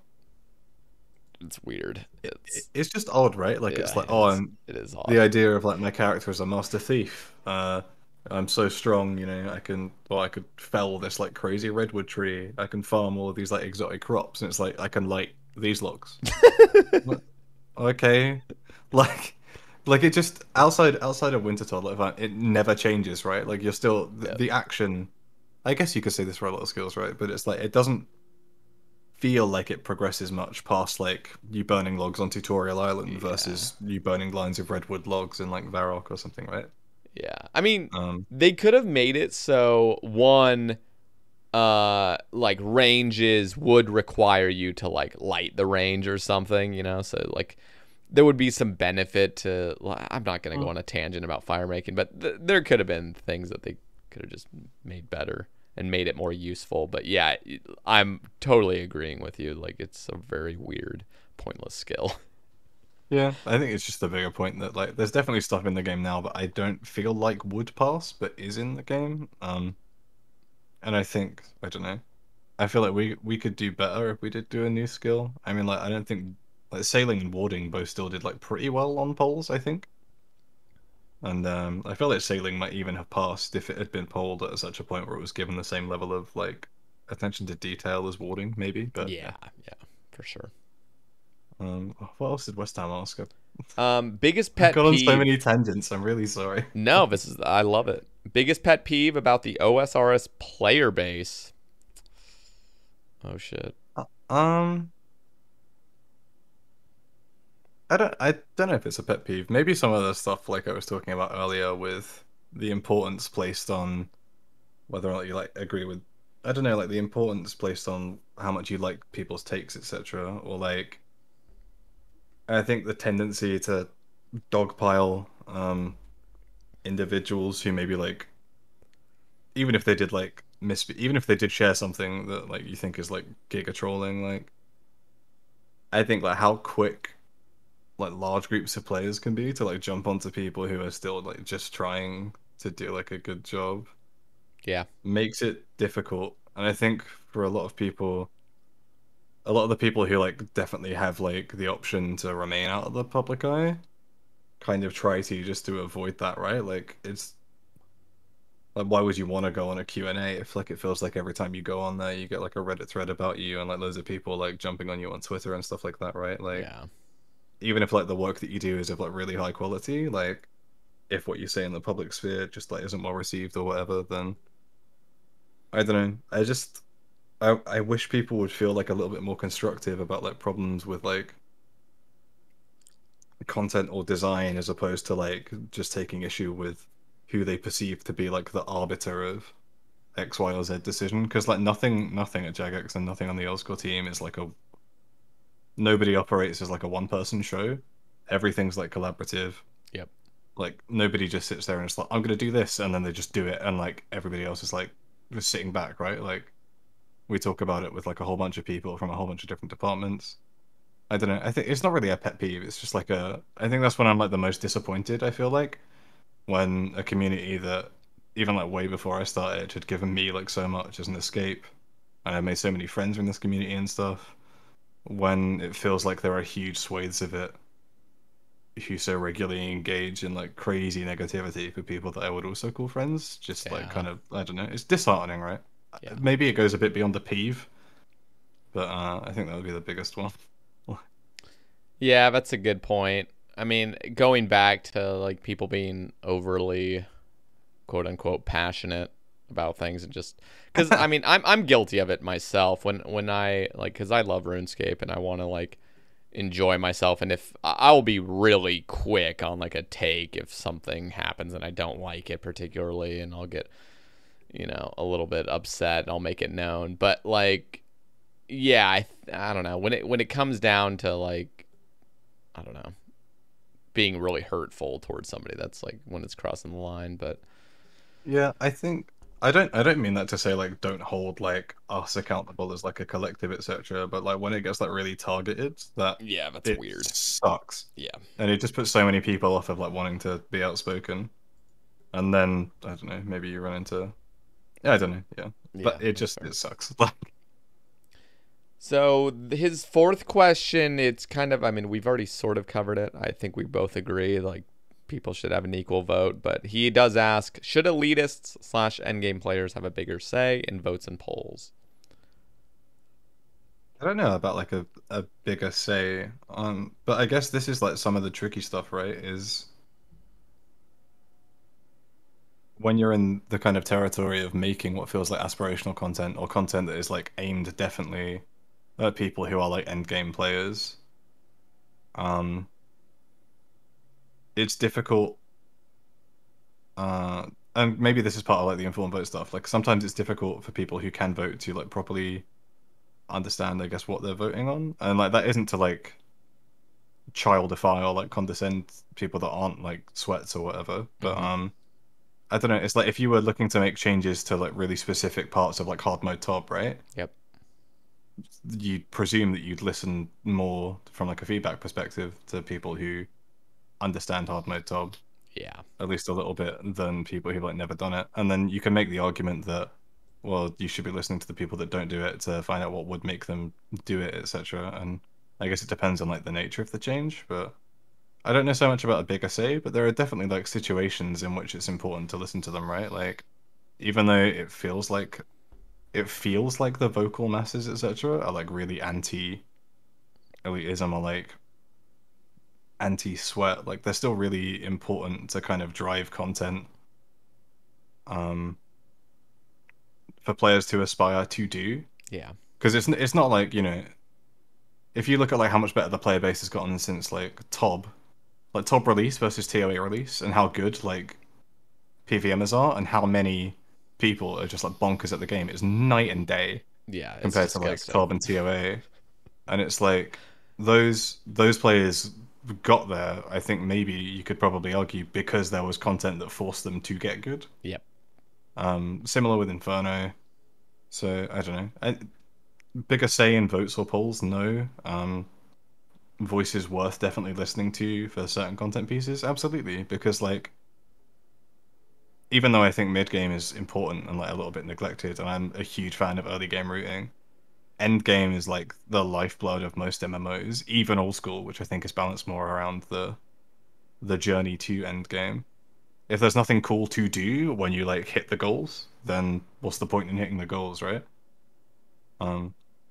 So yeah, I don't know. I think they're important, but not the be all end all. The hardest group of players to hear from, uh, who I wish had any say, like the biggest player group is just one that you'll never see on social media. They just log in, they play the game, they have fun, they log out. Yep. They're not really like on Twitch. Maybe they're watching YouTube videos, but they're not posting on Reddit. They're not posting on Twitter or in Facebook comments, etc.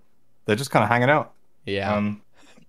I wish they had a bigger. I wish I knew what like Yeah. this huge, like really quiet core like wanted from the game, because like what kind of stuff could we be doing to take you from someone who like isn't posting on socials or like isn't engaging on Reddit or Twitter to get you invested enough in the game to want to have those conversations? Like what is it that we could do to like move you from like a quiet mass into like somebody contributing and like really helping us shape the game? Like those are the people that I wish had like a bigger say. Yeah, I mean, I remember being a part of that group when I first started playing. That's exactly how I felt. I wasn't really watching Twitch that much, here and there. I had no idea the updates, nor did I really care that much. And then it Right. sort of drifted in there. But how do the player surveys work out? Do those kind of get their say, or do they not even participate in player surveys?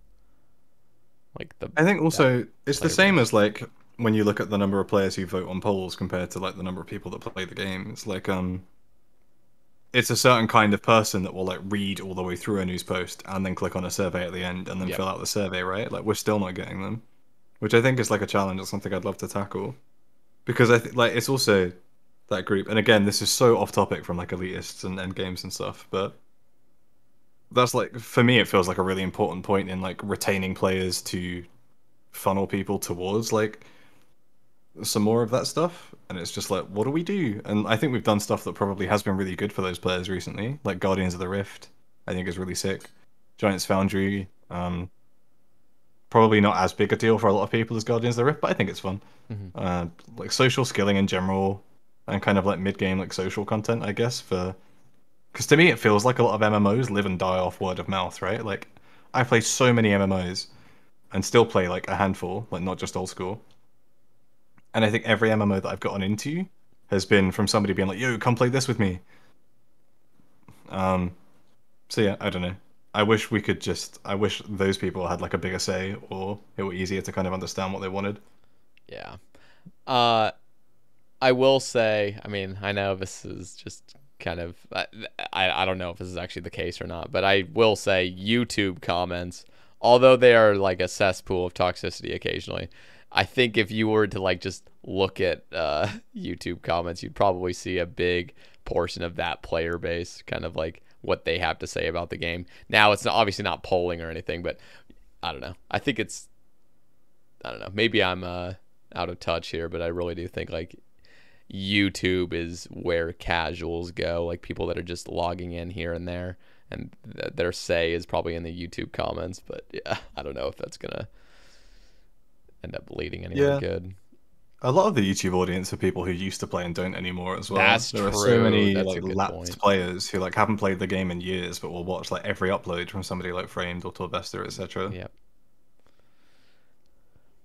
Okay. A cold one. Because if you could take one piece of OSRS content and launch it at supersonic speeds into the sun, never to be seen again, what would it be and why? Corrupted Gauntlet. Next question. Hey, he said why, Nah. though. And why, no. I think we already We know why. covered the why. Yeah, we did. But yeah, I don't know. That's really because I don't know. It's hard to think of like because I don't think Corrupted Gauntlet's bad content, so I wouldn't want to get rid of it. But I also don't know what is bad content, and it feels hard to say that something.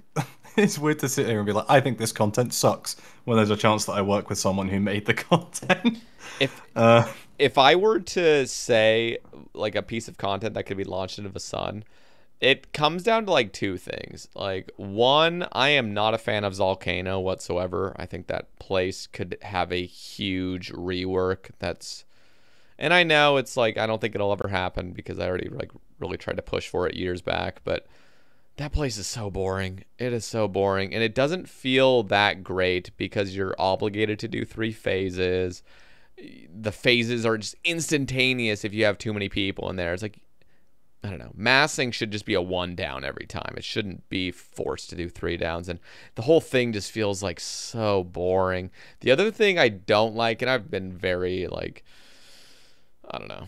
I've talked about this in plenty of Sabecasts, but the Chaos Altar, I'm just not a fan of just feeling obligated to go into the wilderness. Now, if it had just been like a 10% chance of saving a bone, that would have been appropriate, and people still would have gone. I think I still would have gone. But like the 50% is ridiculous, and it just destroyed that nostalgia. And I know that's not the whole reason, but the nostalgia of building your own gilded altar in your home and being able to use it and just like relaxing while you do prayer rather than just fucking stressing out the entire goddamn time. I I feel like the nostalgia wasn't building your own altar because none of us were playing Irons, though, right? You were still just like running furiously to and from Yanel Bank. That's a good point. I guess nostalgia as in like 2015. I just remember watching like old Iron Man progress videos from the like good old days, and just getting a gilded altar was massive. Like, let's go. Like I could finally train Mm. prayer efficiently. And now it's like, who needs a gilded altar? Get rid of that garbage. Like nobody's using that. Maybe I'm hardcores, I pretty guess. sure if you're willing to pay and you're on a main, I'm pretty sure That's using true. runners is Mains still still best have it. XP per hour. That's But true. for irons, obviously, you save half the time. So Yeah. yeah, it's a weird one because I think like there's like an essence to the Wildy altar that is like in the right place in terms of appealing skilling in the Wildy, and like the fact that even if you go there and you just suicide per invent, it's still really worth doing. Yeah. It's like not so bad because it's like part of the Wildy is that like I think if something is worth doing even if you die, then it's cool. I think the problem with it is that it is so worth doing that the meta is to die over and over and over again, rather than risking like noted bones there. You know what? This is a weird idea. And I just thought about it. What if you could like get a scroll somewhere in the wilderness? Maybe it just comes from using the Chaos Altar. You get a scroll that can give that power of the Chaos Altar to your own gilded altar. But in order to even get that scroll, it's untradeable. You need to participate in content in the wilderness to get it, and there's a rare chance of receiving it. I don't know. Maybe that's a little bit weird, but just like having a rare reward maybe from giving a bone, all of a sudden you get the scroll and you're like, fuck yeah, I can get out of here. Like we're done. Like I don't have to do this anymore. We just go back to my chill POH. I don't know. Again, I'm maxed. I don't really care that much anymore. But back in the day, I was like, this is so busted. This is absolutely out of control busted. But that's what I would launch into the sun probably. Although I'm not as passionate about it. I would have said multiple years ago, Zaya rune crafting. But now again, I'm just like, whatever. Rune crafting got a nice fix. Chill, sexy vibes. It's cozy. It's fine now. Again, I'm an Iron Man, so I do apologize for You never talk about it. my Iron Man, by the way. No, but just I don't know. For years, like Zaya was meta. It was just like the fastest rune crafting XP for all Iron Men. And that just made me like sick to my stomach, just realizing you like basically are forced to just AFK here, which is fine for a lot of players. I just wasn't particularly fond of that. Yeah, just my own takes. Yeah, I genuinely have no idea. Rag and Bone Man off the quest cake. Fine, that'll be my answer. Yeah, meh. Like, only because the actual process of like getting the bones ready at the end of that is just really tedious, and I've done like 3 quest capes on old school, and I'm over it. Like, yeah. What do you think? This is really random. What do you think about master achievement diaries? So we got elites already, but what about master? I'd love them. I'd love to. Maybe this is like a spicy one. I would love to just see achievement diaries get a complete overhaul. That'd be kind of cool. From like having the rewards actually like balanced, because there are some diaries that are just so insane. Yep. And there are some diaries that are just like, why would I even bother doing this? Where it's like, oh look, I can climb through this window in Alcarid, as opposed to like, I get a mil GP an hour at Barrows without using my brain, and the Bone Crusher and stuff like that, you know, like. And like the tasks themselves, I think feel a bit weird. Like that it's an elite task to kill Jad, but like a hard task to kill Zora. Or like, I don't know. I think in general they could use like a bunch of like moving around, and then masters would be cool. I think like the weird thing now is that if we ever did do something like that, I think it would be controversial because nostalgic content, but even like within old school. But also with like combat achievements, I think it gets a bit weirder maybe to do like some of the more combat-y tasks in higher tiers. Perhaps not if it's just like one KC, but yeah, I'd be a fan. I think achievement diaries are cool. They're like fun chase goals, right? Yeah. It's kind of like the progression of like setting up your account, I guess. It's like you chase all the quests and you've got like you've got like bee gloves to like build your account out a little bit. Quest Cape builds it out a whole bunch. And then achievement diaries are kind of like the next tier alongside. Yeah. It feels like. And then combat achievements are afterwards. What do you think about the rewards of combat achievements? Do you think it's appropriate that it's kind of like just a side thing to go past elites? I think up to elites, there are some pretty good perks, but beyond that, it's like, maybe if you're just like wanting to hunt Inferno tasks, I guess, but there's nothing really crazy besides the aesthetic Slayer helmet. I don't mind that much though. I think like that's also alongside like talking earlier about endgame and being so much of like the lifeblood of an MMO, especially with Iron Man mode. that illustrates the concept of like MMOs are so much about the flex, bro. It's so much about like look how sick my account is, look at this thing, look at that thing. And like other MMOs, you know, it might be like a really rare mount or like a rare title. In old school, it's like it's a Zuck helm, it's the Osmondton's Fang kit, it's like an Inferno cape for a lot of people still, right? Like I don't mind that it's cosmetic because it's like you see somebody with one of those and you're like, yo, that guy games, like, and that's fine. I don't think it has to be like crazy. I don't think it has to be crazy OP to be worth going for. Because I think like MMO players as well and old school players, but even just like generally, if it is like a status symbol or a flex and it's something for them to do and to chase and to just look cool, They'll do it. they'll do it. It doesn't need to be good, right? Like yeah. No, that's a good point. I think I think it's been said in other MMOs as well. I mean, I think cosmetics are end game. That's just all it really comes down to. Just pimping out your dude cosmetically. Yeah. So I don't mind it. I think it's kind of cool. yeah. It's why I'm like, it's the same with like the kit for the Fang, right? Like I get why some people are like 500's too high, etc., etc. But at the same time, like, especially with how many Inferno capes there are in the game now,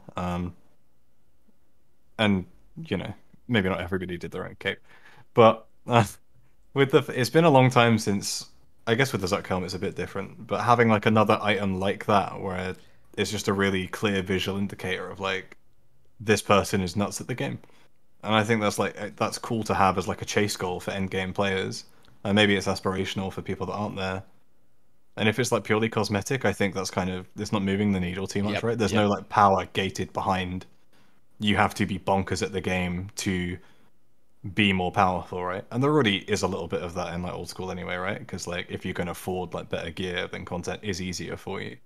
But I think in terms of like stuff behind that kind of stuff, I think it should just be cosmetic and just be for the flex and looking cool. I feel like I made the same point about 8 times there. That's a good point. I mean, when I first read that blog post, I made a ramble of it like 10 minutes after the post was released. Yeah, you want it. I saw that and I was like, my God. I was like, 500.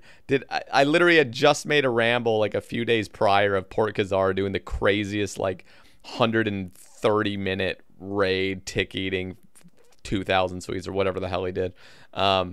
And I was like 500. But obviously some changes were made and people will discover how to do it as we've already seen. I think Lake, Noob Type, Adicon, Mulgo Kirby. Like there's already been quite a few people that have already gotten the 500. So it definitely is something that people will get. And with guides that come out eventually and just seeing the meta, it'll be pretty much solved. It'll just take a little bit of like perfection in certain rooms. But people will get it. And like you said, there is no stat upgrade from the Fang. It's the same weapon, just looks a little different. So yeah, I think that's the thing, right? Though it's like the headline is like 500 raid level. Whoa, and it's like really outside of like people just pushing for the sake of pushing, there wasn't much reason to push beyond it's like true. as high as you were just like really comfortable going. So there weren't many people like discovering like ways that you could make it like achievable. And even like between that and now, I think 500 feels a lot less out of reach for people than it did when we first put the news post out.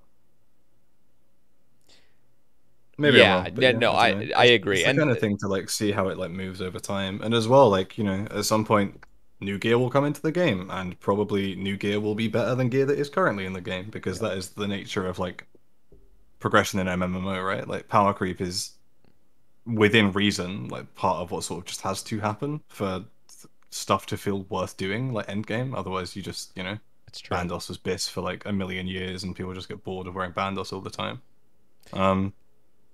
So you know, over time it will like get easier as well as gear gets better and as people get more comfortable with it. So that's true. Okay, here's a topic. We were discussing this before the cast. Sick Nerd asks, thoughts on the geopolitical climate in the Middle East and how that interconnects with us in the Western world. Also, favorite cereal. I'm not touching the first one on the Sebe cast. Good. All right. Not that I don't have thoughts, but not here. I'm not really a cereal person. Would a granola bowl count? Like Yeah. granola, Greek yogurt, like Were some mixed berries, that kind of stuff. were you at one point a cereal person? Because I was as a kid. That was like my favorite thing Um, ever. I'm not yeah, anymore. maybe back then, like the Weetabix minis. I don't know if I think Weetabix are maybe just like a UK thing. I think I've heard of them. I don't know if I really eat them though. Like Weetabix minis with like chocolate chips in. That way, I'm just sending you a link right Okay, now. yeah, so maybe because maybe I'm confused. Let's see it. But these things absolutely slapped. They were unreal. Used to love them. Yeah. Oh, delicious. You know what was good? Cinnamon Toast Crunch. Okay, yeah, we did not have these. Let me look They're at just these. so good. You like leave them. They're like really crispy if you don't like do anything with them. If you leave them in milk for a little bit, they get like a little bit like soggier, I guess. Like a good bit of chew with like a hint of like I feel like. They look like budget Cookie Crisp. We have like What? Nah, nah, nah, nah. Cookie Crisp is a wholly different experience. The okay. mouthfeel is completely contrary. Can't say that. That's Are you these can do better than that. like crunchy, like really crunchy? Or are they Yeah, kind of depending on how softer? long you leave them in milk. Okay, Like, but they're originally just like super crunchy. absolutely. If you ever find yourself in the UK, if like we do a Runefest or something, I will get you Weetabix Crispy Minis chocolate chip. Hell yeah. I look forward to it. Yeah, I was definitely a big time cereal person. I was also a donut person for like just my childhood, but my sweet tooth has gone down just as I've gotten older. Just I can't. I even if I ate a bowl of cereal, I would just not even feel good. I'm like, ugh, just ate a bunch of sugar and milk. I love donuts, but I feel like they're not as common like UK wise. I guess we have like jam donuts and stuff, but they're not like I feel like Americans are really big on like ring donuts and stuff, right? More than anything. Yeah. Wait, have you ever had Krispy Kremes? Yeah, we have Krispy Kreme here. Are they the same I wish recipe? it I weren't as hope it is. expensive as it is, but I want to say probably yes, but then I don't know because we have the same like even like chocolate here is like really different to chocolate there, Yeah. and like chains like McDonald's are just really different to Bro, McDonald's there, etc. Krispy Kremes are just unreal. Like that, I will still They eat go Krispy really Kremes. hard in the UK. I'm a huge fan. Oh yeah, they're I so. haven't been to the US since like 2003, so Oh wow, yeah, I was like 7. Did Disney World Florida. We stayed in the villa with a whole bunch of geckos. It was sick. I that's cool. love geckos. 7 year old. My parents were just losing their mind, and I was like, "Look, so many lizards!" I was having the best time. It was better than Disney World, just all the geckos. All right, Love to go back, but man, it's expensive. It's like 3K for a flight there is it and back. really? Round trips are like 2 to 3 thousand. Like Jeez. it's I want crazy. to go to the UK. Like I want to get out of the country. Like I've been to Mexico, and I've like driven through Canada like briefly, but I want to go across the Atlantic. And whenever there's a new, do you think RuneFest is going to be next year, or do you think they're going to? I don't know what the plan is with that. The CEO seemed to think that he wanted to do another one. He said as much on Twitter. I'd like there to be. Yeah, me too. I want to meet up at RuneFest. That'd be so fun. It would be insane, especially I don't know. There are so many people who like have kind of like risen to like prominence, etc. And like the sheer number of like new friends and new bonds that people have likely formed since the Oh last time there yeah, was an in-person RuneFest. It would be like the first ever RuneFest all over again. I think for so many people. absolutely. Yeah, I'm pumped. All right. Champions Cape asks if you could add a pet to a piece of content in game that currently doesn't offer a pet, where would you add it and what would it look like? Um,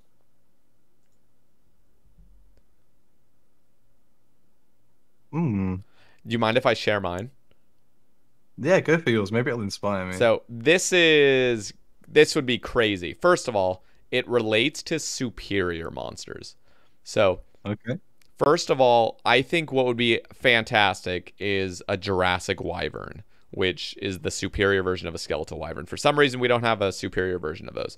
Imagine like this rotting flesh, like Jurassic Wyvern that spawns when you're killing skeletal wyverns on task, and that's a superior. But the main reason I bring it up is because what if we could get a pet of all superiors as a miniature form, but the only way to get it is to like I don't know, maybe like a 1 in 20 shot of every superior, and you would just unlock the transmogs as you go. So it would encourage you to like do the random crappy slayer tasks. and try to like get the superior so you could get the little transmogrify for it. I don't know, something like that. Maybe 1 in 20 is like a little aggressive to get like maybe 20 is fine, but like just being able to unlock superior slayer creatures as a pet. It would just count as one pet for pet hunters, but you could have like all the transmogs of it if you got them. Yeah, I think that'd be kind of cool. It's just I feel like maybe I've just been conditioned to think it, but I think in a lot of cases it feels like everything that I feel like should have a pet just does. Um, I wouldn't have minded like back in like bounty hunter days, and maybe this is controversial for for like pet hunters, etc. But I also feel like it's a little bit of like what you sign up for if you decide to hunt for every pet. That like sometimes you'll do stuff you don't want to do. Yep. I wouldn't have minded like a pet from BH if it would in such a way that it wasn't like abusable. I think that'd be kind of cool. Even just like a little like rolling skull along the floor or something would have been kind of goofy. That'd be I dope. also wouldn't mind an impling pet, but Hunter already has 2. So I'm like, nah. But I think like one of those little guys just following you around would be kind of funny. Oh, impling pet would be hella cool. That's a really good Can you idea. imagine being able to transmog it to like an eclectic and you just have Iron Man just like left clicking you like constantly and like I think the best way would be to get the transmog or get the pet from lucky imps. So they're untradeable. And or wait, I don't know. What was your idea of like getting the pet, like obtaining an impling pet? Would it just be actually catching them, or would it be like opening them and getting like a little rare thing?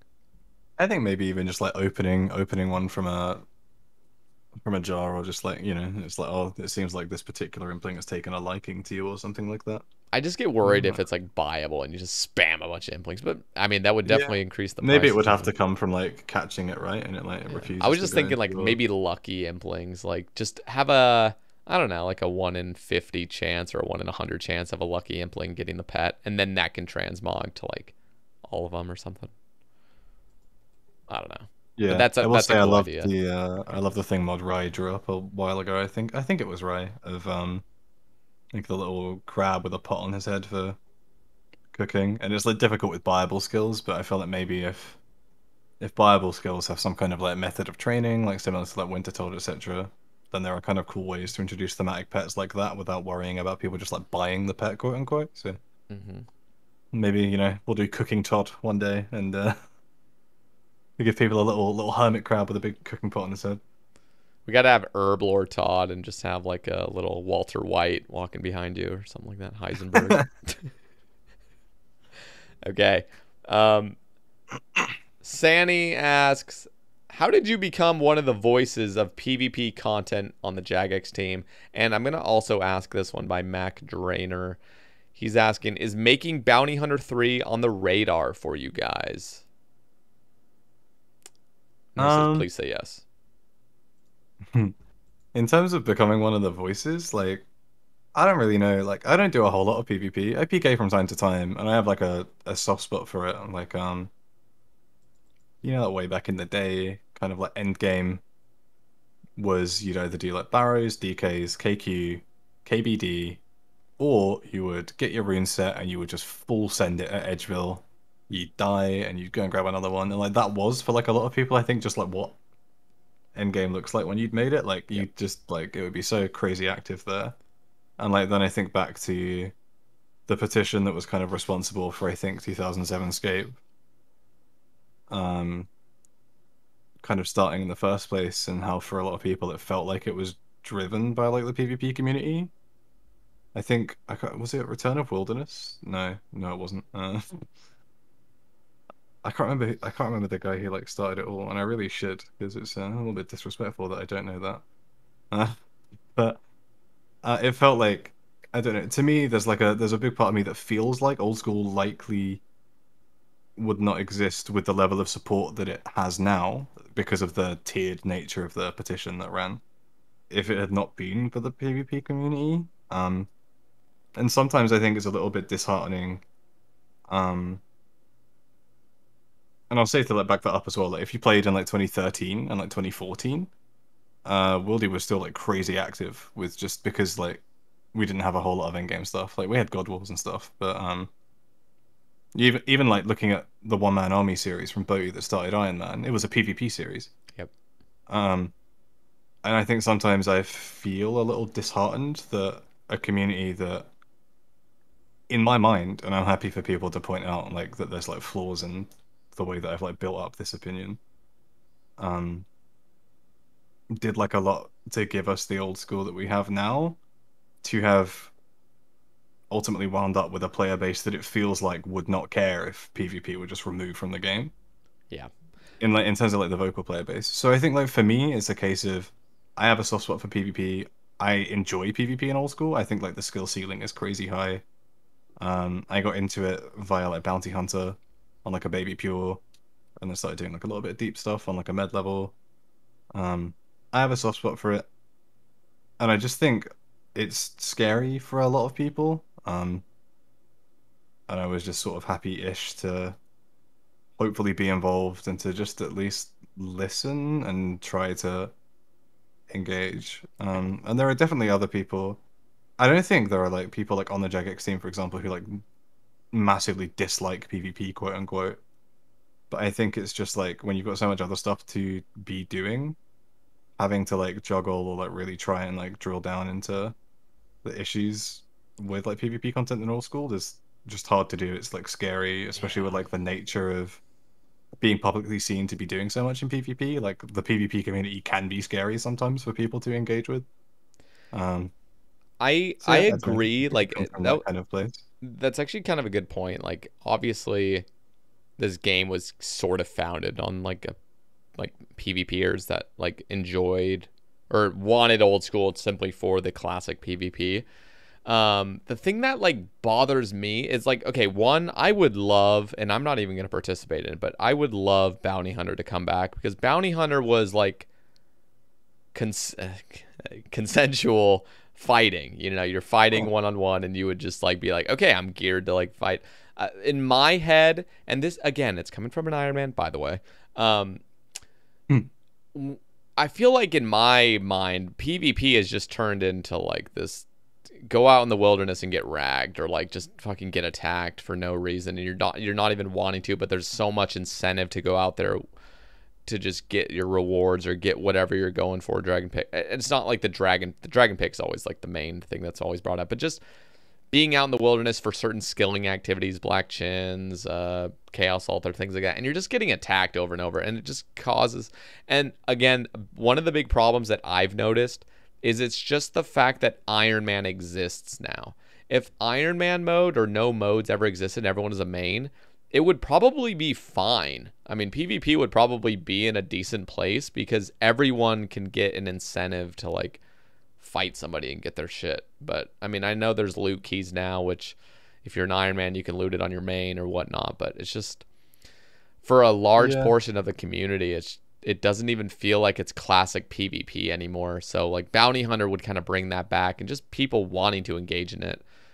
But in my head, I'm just like, there's so much just people that don't even want to do PvP, but they find themselves in the crossfires, and it's just like, damn. Yeah, I think in the case of the D-pick, especially like where it's considered, whether or not I feel as though like forced is the right word to use there, because I'm like, yeah, it's not forced. It's just you can, you know, if you go like on rate at Callisto, even on a main using a DPS ult to get like a D pick and then use it from 61 to 99 mining, I'm pretty sure the time save is not that significant. Obviously, it's complicated a bit by chambers and by CMs and by TOA now, but like regardless, like I get that it's like felt to be probably the most significant upgrade that is just like in the wilderness, and I don't think it makes sense that it is like that, which is why, you know, with the Wildy boss rework especially, we spoke about giving alternatives. Again, you could probably argue that like you can death piles your like full setup at KBD with 0 risk as well, and just do it like, you know, you can die a bunch of times with 4 items and then just camp out at KBD forever. But no, I mean, it's this weird like interconnected web, I think. Go ahead. Yeah, I mean, I've spent a ton of time in the wilderness, not recently, but just when Revs first came out. I mean, I was camping all wildy bosses. I completed like every pet, every item and stuff out there. And I honestly did have a lot of fun, but it was just the lack of incentive for me to ever fight back, which just made it like depressing for me. It was like I Yeah. don't know. It's just that, and obviously there's so many factors, and I'm not saying the wilderness like ever needs to go. I just feel like we need to bring it back to the roots of like bounty hunter and people like fighting each other because they want to fight. I love that. I love the idea of PvP. I love LMS. People are going in there because they actually want to fight and like get rewarded for it and just have fun. But it's just Depends that, what you mean by roots, though, right? Because like the roots were green dragons and rune rocks were like I don't really. resources I that mean, grew I know that was always out there, but I for like a kind lot of of them. disagree with that. I feel like that's a common thing that's brought up as like green dragons. I feel like that's kind of this. Correct me if I'm wrong, because I haven't really done much research on the old days of stuff. And by the way, we were like 8 years old at that time, but Hmm. green dragons. I feel like that's just like the narrative of like, just like we have to go back to like green dragons were always it. People like this is how it's always been. I don't know. I don't think that was ever the glory days of PvP. I think the glory days of PvP were people fighting in Edgeville. Maybe that was Yeah, for the sure. roots, I guess. Like of there was always a higher or whatever, like the food pyramid or not food pyramid. Jesus, the Hmm. food cycle or Good chain. what am I thinking? Food chain. Thank you. I'm losing You my good. mind here. Yeah, the glory days thing is like I think this is like what I mean. It's kind of like it's a really complicated web when it comes to PvP and the Wildy and Iron Man and like changes to the way death works because obviously back in the day, you wouldn't even risk Biss at like bosses because if you died, you might not be able to get back in time. I Hmm. remember literally looting like full Darox the Fury at Cyclops in the Warriors Guild when I was about That's 12 so and it made my dope. year. Right? It was mad. And obviously Yeah. death doesn't work like that anymore. Yeah. So like Wildy is also like one of the kind of only places in the game where there's like heavy risk anymore. There's like a whole bunch of factors that kind of like um lean into like what complicates it a little bit. Like Iron Man's another one. Um Well. but I don't think a return to like those glory days and just like, back to basics, etc. Mhm. works necessarily because like the player base has moved so far past that, and the Wildy needs to evolve as well.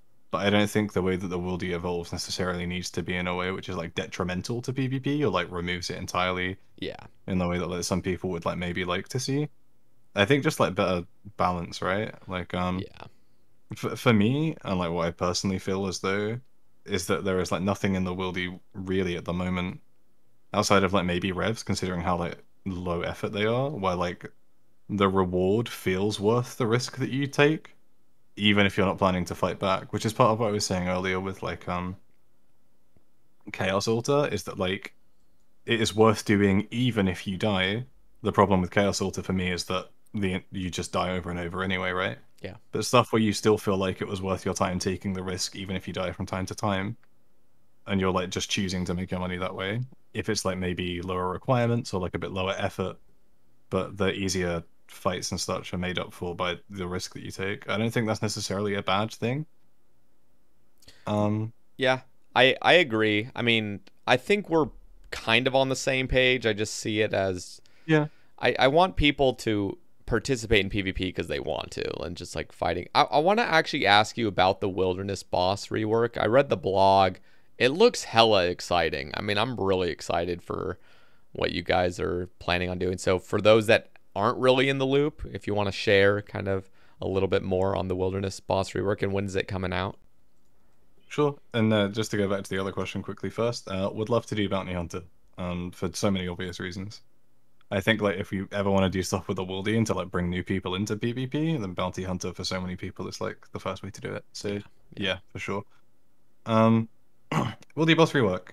So Villainatis, Callisto, and Vetion were released in, I want to say, March 2014, um, alongside a whole bunch of other Wildy stuff like the resource area, like Dark Crabs, and then singles bosses like the Deranged Archaeologist, the Crazy Archaeologist, and I think Scorpia was pitched as like a kind of like solo effort, which is weird because it's in like 55 and multi, but beside the point. And then Callisto, Venenatis, and Vetion were pitched as like this kind of like group bossing experiences that you would need to bring a friend to take down. Um, the problem with them is that they hit like 60s and 70s. They don't give a shit if you're praying. They don't really drop enough supplies for you to kind of like stay topped up between kills. So even like killing them with friends and stuff, it just doesn't really feel worth doing. They hit so hard, and It doesn't even matter what tank gear you're wearing, you're gonna get fucked. yeah, I think like they don't work that well as like multi bosses because of like the way that they are. So then by extension, players come up with creative ways to kill them, which I think are really cool. Like the way that people come up with these like mad safe spots is insane. Um, but I think it's also like pretty clear that like if we released a piece of content now where you could just wait a tick for it to look at you, then click on it with a 3-tick weapon, and it would just stare at you while you beat it to death, without ever doing anything, and also without even being in multi, which is like where the bosses are meant to be, right? Because they have like they take less damage in singles, Yep. but you can kill them from a safe spot in singles. If I feel like if we released content now in like 2022 that were being interacted with in that way, it would be like, yeah, this needs changing. It's maybe a little bit like harder to swallow that pill with like the Woody Boss rework because it's old content. But essentially we're looking to move all three of them into like proper multi-layers. In like a kind of there'd be like an entrance on the overground. You would pay like a fee to go in, and then you would be in like Venomous' lair, and it'd be like a huge multi-fight with like actually interesting mechanics, but designed in such a way that most of the damage is like avoidable. You're not just getting slapped perma 70s through prayer, and the drop tail would probably be balanced in such a way that you can stay topped up, so that you're not really just like you're not going to be screwed immediately if like a small team like run in. Like you could still feasibly tank. And also designed in such a way that you're kind of equipped to potentially deal with fighting back enough to buy yourself time to escape. So like maybe having to bring freezes or having to bring like a gear switch or something, and those are like the only things that you need, quote unquote, to kill the boss. The premise would be that once you enter their lair, you kind of have to kill the boss or evade the boss and leave into this web of what are called like escape caves that are filled with kind of like mid-level monsters that will annoy people so that they can't just like hop and just like hold the caves down exactly. And then you have to escape via some ropes dotted around. And then you'd head out, you'd run south, you'd get your teleport off, or you'd run to an obelisk, etc. And you'd get what you want. That's cool. Yeah, before talking rewards, I think one of the other things to mention is that when we were talking about this, obviously, it was pretty clear that for people who, even though we're moving the D-pick, for people that just want pets, or that want the wilderness rings, which aren't crazy consequential, but like for collection log slots and like the Ring of the Gods still has uses, the Tyrannical ring still has uses for like Corp and stuff. Tyrannical's the crush one, right? Yeah. Yep. That we didn't want to just like take that away from players necessarily. So we wanted to provide some versions in single way combat that are probably like around or below like the 30 line, so you can reliably teleport away. That won't be like as good in terms of like GP per hour and monetary incentive. But will still be like a way for you to engage with some riskier content and hopefully to have a roughly the same time to complete as the current iterations do. So maybe it's like, I don't know, like Callisto's cousin or like Vetion's Thrall or something like that, are just like singles versions. I think one of the other things that achieves. So I've been going for so long. If you want to pipe up, just interrupt me. No, I'm enjoying this. I want to hear it. I think other people do too. I think one of the other things that it like achieves is part of the stuff with like multi-revs and protection, especially, was that I think protection, and I could be wrong on this, but the impression that I got when I was playing at the time was that protection was driven a lot by like irons chasing rev weapons, especially paying from mains, etc. I mean, that's not like entirely the case, but I think like a lot of it stemmed from there. Yeah. Having the like singles variants where people can still get the uniques offered, and potentially even like the new uniques offered, which I can talk about, at like lower rates, similar to maybe like regular Gauntlet and Corrupted Gauntlet, would mean that Irons, especially who just really don't want to engage with like multi-bosses, etc., would just have an alternative, which is in singles, and is like a little bit safer, and it's not like completely risk-free, but like compared to like, you know, like a multi-layer above 30 world, it's pretty risk-free.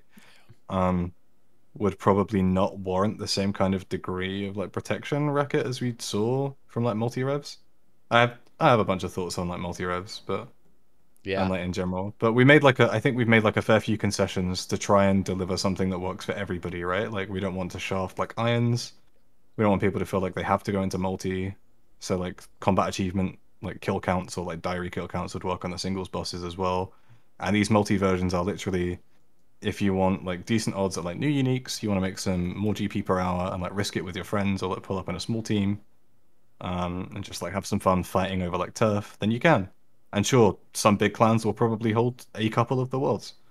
Um, I'm not sure that that's inherently a bad thing in an MMO. Yeah, I The don't real think world so trading stuff either, is, particularly. yeah, the real world trade stuff is like a bit different, and we've gotten a lot better at addressing real world trade, I think, is my understanding from like anti-cheat and stuff like Yeah. that. But I don't know. I think it's a step in the right direction for wilderness content. I think it's like better than what currently exists for all parties. Yeah, it sounds fun, honestly. Like I'm actually excited for it. And before I had read the blog, I was like, I do not want these to be updated because I already completed them. But I'm kind of excited to just be able to go out there as an Iron Man and just kill the boss with other people. It sounds, I don't know. Yeah, I mean, we're recording this on Tuesday the 13th of September. Yep. Tomorrow on Wednesday the 14th for 2 weeks. The rewards that we spoke about will be in beta worlds alongside Poison Dynamite, and there's also going to be a beta running for quest speed running as well. But yeah, the rewards, the bosses themselves, thematically drop like little attachments to the rev weapons that give them special attacks, which Yeah. are generally more focused on like anti-PKing. So that you don't necessarily have to like bring a switch, etc. I think the changes to Thammaron Scepter kind of functioning like a polypore back in the day, or like a scuffed trident, I guess, in these days. Mm-hmm. With the special attack that reduces mage level, is like genuinely pretty nuts. Yeah. And you know, initially it wasn't going to, but people asked, and I was keen for it to autocast Ancients for Wildy Slayer, which I think is also like a pretty big buff for Wildy Slayer. Yep. Which could probably use some love because I think it's actually quite cool. I don't know. I'd like, me personally, I think it's better than what currently exists for a whole bunch of parties. Maybe some people disagree, and I'm happy to be disagreed with. And obviously, all of that gets like taken into account when we make changes. But Yeah. I think it was I'm better received than excited. I could possibly have imagined. The main negativity was concerns around like racketeering and real world trade and stuff like Yeah. that. And I don't. I think we've made like a bunch of steps to make sure that's not the case, and we can take more in any case. But yeah, sorry, I went on for so long about that. I No, I quite like love it. this. Like, it's my first project as a CM as well, so maybe I'm a little bit of like pet project syndrome. But I'm really excited for it, and I know like a lot of the PvP streamers are super excited just for any content. They just love it when something new comes out because it's just something fresh they can stream, and I do appreciate that, like, because I don't know, I don't know. I'm excited though, and I think it's gonna be just fun for everybody. And yeah, I think it's just gonna be like, I don't know. There's just something fun about being in multi where it doesn't feel like, I don't really know how to describe this, but I did a lot of multi revs, and same. It was just me and like a couple of friends. We'd like run through, we'd kill a few people, we'd try and get out. Maybe sometimes we got hit by a clan and we yeah, died, but it was it fun. didn't. It was There's fun, not a lot of honestly. stuff you can casually like dip in and out of like that with like friends. Yeah, And like I've never really been into like multi PV. I've never been in like a clan, even like a PVM clan. Never done any of that. But if you are into like multi PvP currently, there is nothing for you I to do. know. Like there is nothing. And I think there are so many players who would come like flocking back to the game if there were just like some stuff to do with multi PvP. And I know like the kind of out of game culture could probably use some like toning down for like a lot of people, but I don't want like a few like loud Twitter accounts and like clan propaganda and stuff to like put people off of what I think is like hopefully good content and fun content for a whole bunch more people than it might initially seem. Okay. Mod Knox asks, Oh, my man. how have you found settling in at Jaggy? And what surprised you the most about working here? Love you, King. Hopefully see you soon. I think I've been settling okay. Made a whole bunch of friends. Everyone's been super welcoming. Yeah, I think I'm doing okay. I think imposter syndrome is still like a big thing.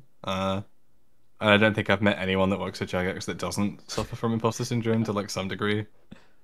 Uh, it's definitely it's really stressful, and like I think by and large it's like a good stress because I like really care about the game. Sometimes it's a bad stress because I'm like, I don't know, there's like a fire to put out, or it's just like a day of reading like a whole bunch of negativity. Mm-hmm. But yeah, I'm it's the happiest I've been in a job, and like especially the people that directly around me, the rest of CM, they're just like the best, honestly. Like I have the best time. That's cool. I enjoy actually like coming into like meetings and stand-ups in the morning, and I didn't really get that in the job that I had before at like a marketing agency, for example. That's fucking awesome. What has surprised you the most? Was there anything that like any thing that you anticipated that didn't really, I don't know, something that you didn't expect, I guess? Um, I don't really know. I feel like the stuff that I probably found like the most surprising is also stuff that was surprising, um, in the same ways that are also the reasons I can't talk about it. Okay. If that makes sense. I don't know. Yeah, no, that's It's a fair. difficult one. I can't really. I struggle to think of like what surprised me. There's a whole bunch. Like it was surreal at first, and it still is like really odd to be like behind the curtain, like going from Yeah. being like a player Wh- and like having X, Y, or Z frustration with the game to like starting to work here and be like, oh, I understand now. But then also being in a position of I don't The know, like juggling the like understanding why like X, Y, and Z might take like longer than it should, but also wanting it to happen quicker, etc. Yeah. Does playing RuneScape now feel different that you kind of are like a part of the game? Like, do you still have like the same charm with it, or does it feel almost, I don't know, sort of I robotic now? Just kind of like, oh, this is the game I work on. Do you get the no, same enjoyment? yeah, no, I love the game so much. Like, I think now is like probably some of the most I've enjoyed playing old school. Oh, damn. There are some bits that are a bit weird, like having like play tested Beneath Curse Sands like twice, and then having to do it on like 3 accounts after I'd already done it twice in playtest. I'm just like, I can't be bothered. Yeah. Unironically, I'll wait for the quest help, but like, I can't be asked to do it again. Like, um, no, I love the game still. I think like the thing that's harder, and maybe this like goes back to the stuff like right at the start about like why not mod mildly, etc., is having been like a part of my life for like 18 or like 17, 18 years, and off and on in some cases, but like old school's been like a pretty consistent escape.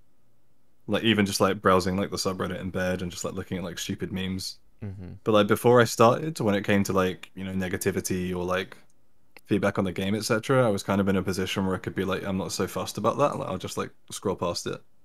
It didn't really like phase me that much. And like what happens now is that even if I'm chilling in a Twitch chat or just like scrolling through Reddit, it's just like, well, let's see what people are talking about. I can't switch it off. Like, it's difficult to like still be a part of the community with like this kind of professional Yeah. setting, I guess. Like, it's harder to just exist in a Twitch chat without somebody whispering me, being like, "Can you please unban my account," Oh etc. God. I Yeah. can't just scroll through like a thread and be like, it doesn't concern me. And like maybe I could say, that's tomorrow's problem, but it still like gets to me.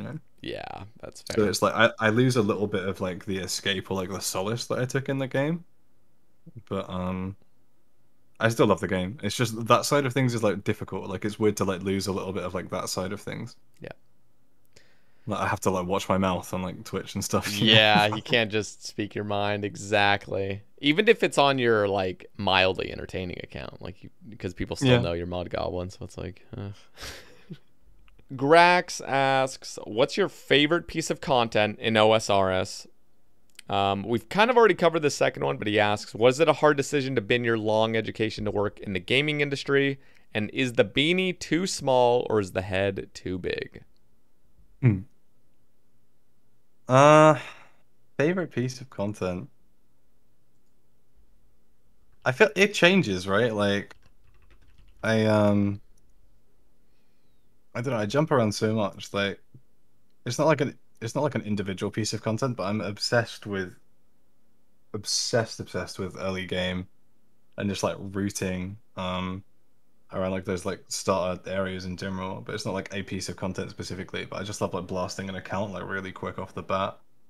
Um, currently, currently Volcanic Mine. I can't lie, I'm a bit of an addict. At least I've been wanting to be. I'm just running it with a couple of friends every now and I'm absolutely obsessed with VM. That's cool. Um, outside of that, I'd have to say, even though it's like grossly inefficient, like I love like duo and just trio chambers and just how like brain off it is and how cozy. Um, kind of get around that. I'm trying to wait. Let me bring out like boss cases, especially. I don't know what kind of skilling methods I'm like a. There's anything that like really springs to mind is something I love. Developed a bit of a fondness for one tick chins. Sepulchre, though I've not done much on my iron. Big fan of. Love Sepulchre. Oh, maybe spicy. Um, essentially any God Wars boss that GE Challenge M has touched, I'm a huge fan of. I I love like all of the goofy like 7090 like 50 Krill, um, like Red Xe. I don't know, just kind of like turn brain off, flow state, just hang out. Yep. Just a whole bunch of like invent like supply juggling and just like going for really long trips. Or like the kind of like clicks at like Ziliana without using any energy restoring stuff. Yes. I love that kind of like stuff that still feels good, I guess, but it's not like difficult and it's really easy to just like switch your brain off and just flow out. See, I've been waiting for GE Challenge to make an Armadil sort of pathing where somehow you can manipulate Arma. I just don't know if it's possible Mhm. because Kree can do like the little pushback and stuff. But Yeah. I've just been holding on to hope that GE Challenge will come out with some just broken meta for Kree that's just brain dead. But yeah. I mean, the broken meta is acquire Timican Shadow and Max Mage and just blast it into the next dimension before it does anything. But How much well, I know it's like super powerful, but how much damage do you take, or do you just kill it so quickly that like you being in mage gear just doesn't really matter? I'm Because pretty sure the figure I'd seen tossed around from like initial calc says it's 29% better than Black Chins. Jesus. Okay, yeah, I that's think I crazy. could be way off. Nah, you're If probably I'm right. wrong, like somebody in the comments or Twitch chat or whatever, please just say. But like, Yeah, that's yeah, disgusting. yeah. So I don't know, it just kind of falls over too quickly for you to need to do anything. That's true. Um, okay, so we already kind of covered the second one, but is the beanie too small or is the head too big? Mix of both. I have a big dome. Um, at least reduced by it being hairless. But I'm a big fan. I don't know why. It was somebody that I was like dating ages ago, just like randomly bought me like a they're called like a mini fisherman, I think is the technical term for like the beanie. And it just kind of, I don't know. I liked the way that I looked with it. Kind of fit my like between that and the glasses. I feel like, I look a little bit like every other kind of pop punk isn't dead, mid 20-year-old. Like, but I don't know, it's kind of just become like a little bit of my aesthetic, I suppose. And between that and like being bald with a beard, I feel like conceivably I could look more or less the exact same for like the next decade, if not more. Like there has been like no discernible change in my appearance, I think, since like 22, for like the last 4 years or so. So hopefully that continues. That's funny. Okay, here's you're gonna have to correct me if I'm wrong on this. Frosty Surge is asking, give us a hint about how to get the Mask of Rebirth. Is that the Pharaoh mask from TOA?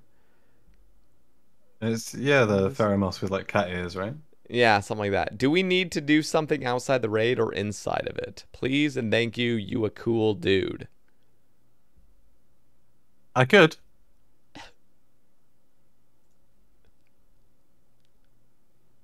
but I won't. But Nothing wrong with a bit but of it is mystery. obtainable. Is that fair? I genuinely don't know at this stage. I can't lie to you. Oh shit. I have no idea.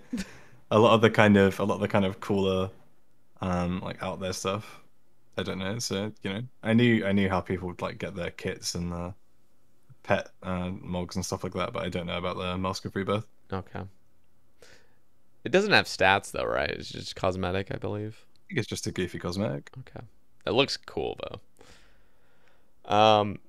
Jupiter asks, "What is your favorite location in game? Can be design or lore wise." I already know where this is. Dorgish Khan, isn't it? I will say, even though I don't think that is like my answer, that Dorgish Khan, I think like aesthetically and design wise was kind of ahead of its time. Oh yeah. Um, I think it looks really cool now. I wish there were more stuff there, 2D, Same. but like I think visually it's really kind of sick. Um, this might come a little bit out of left field.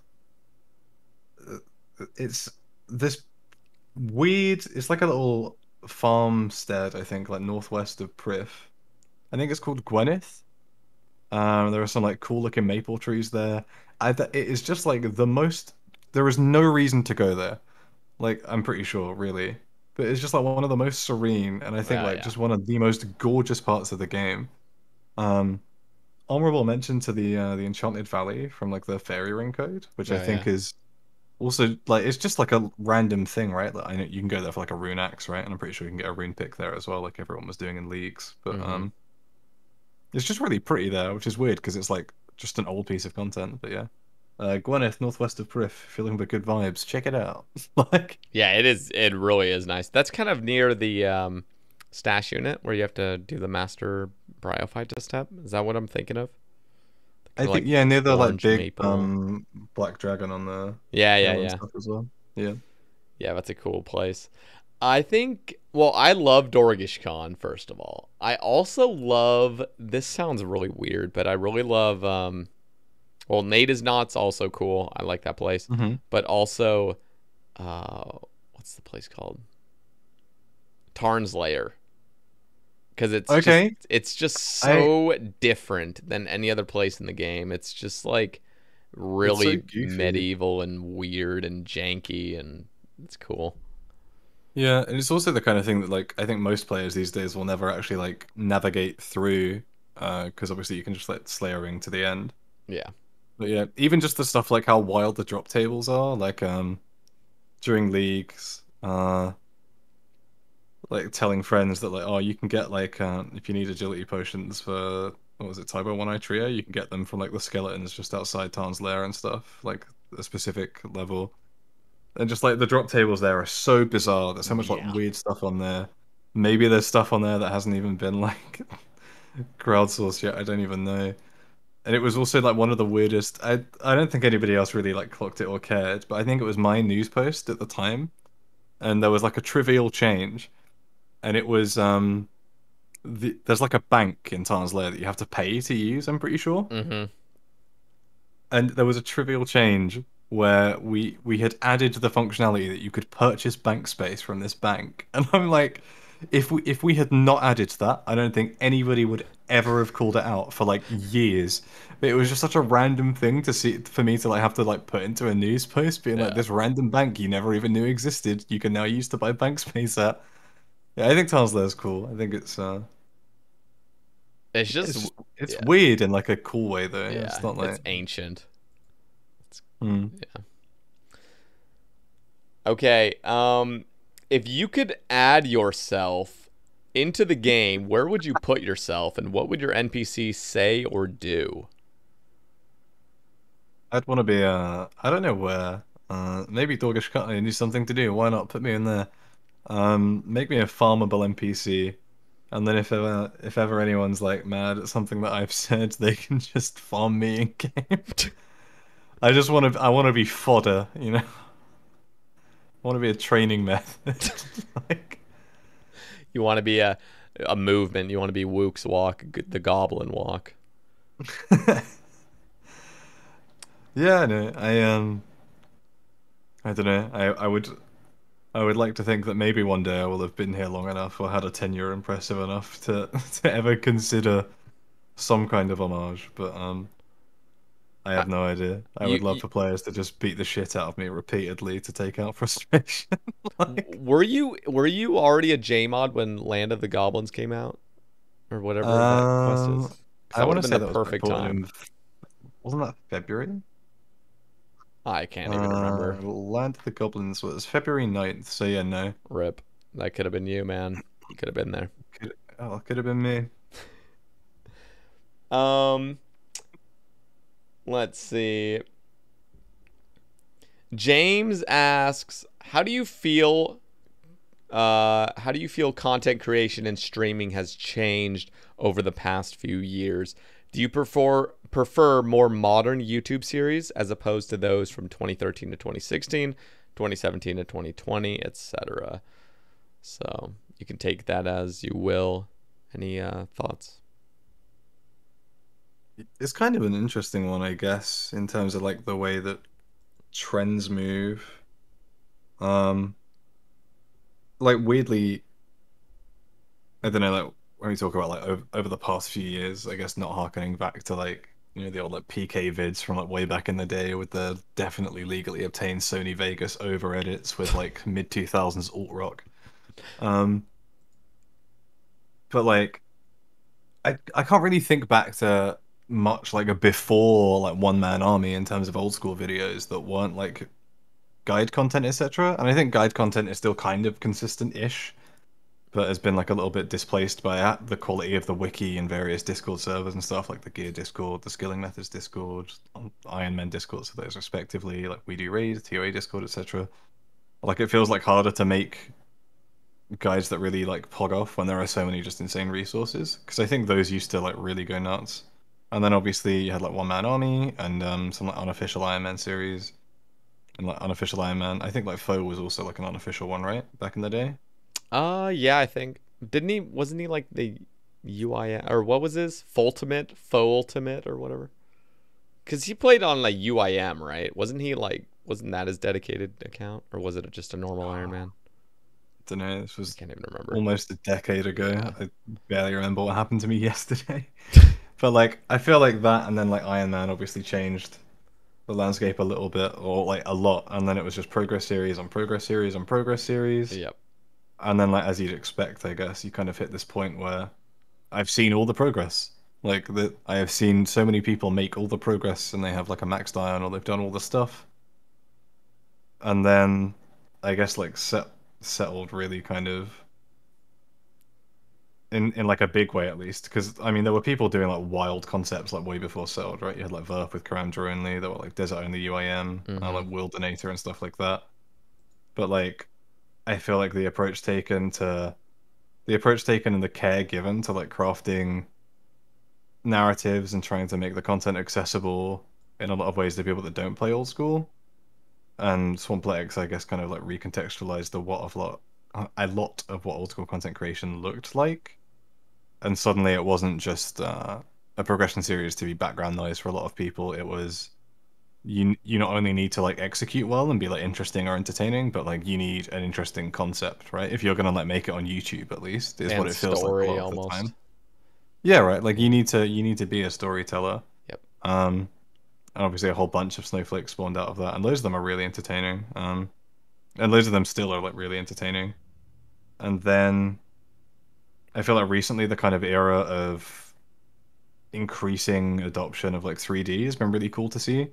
Yeah. Watching like the kind of like tooling that people are putting together to be able to make that happen, and then watching people get better and better with 3D. And like that kind of style, people like Hexo, Hootie, Nilky, Guns Chili, Ingus.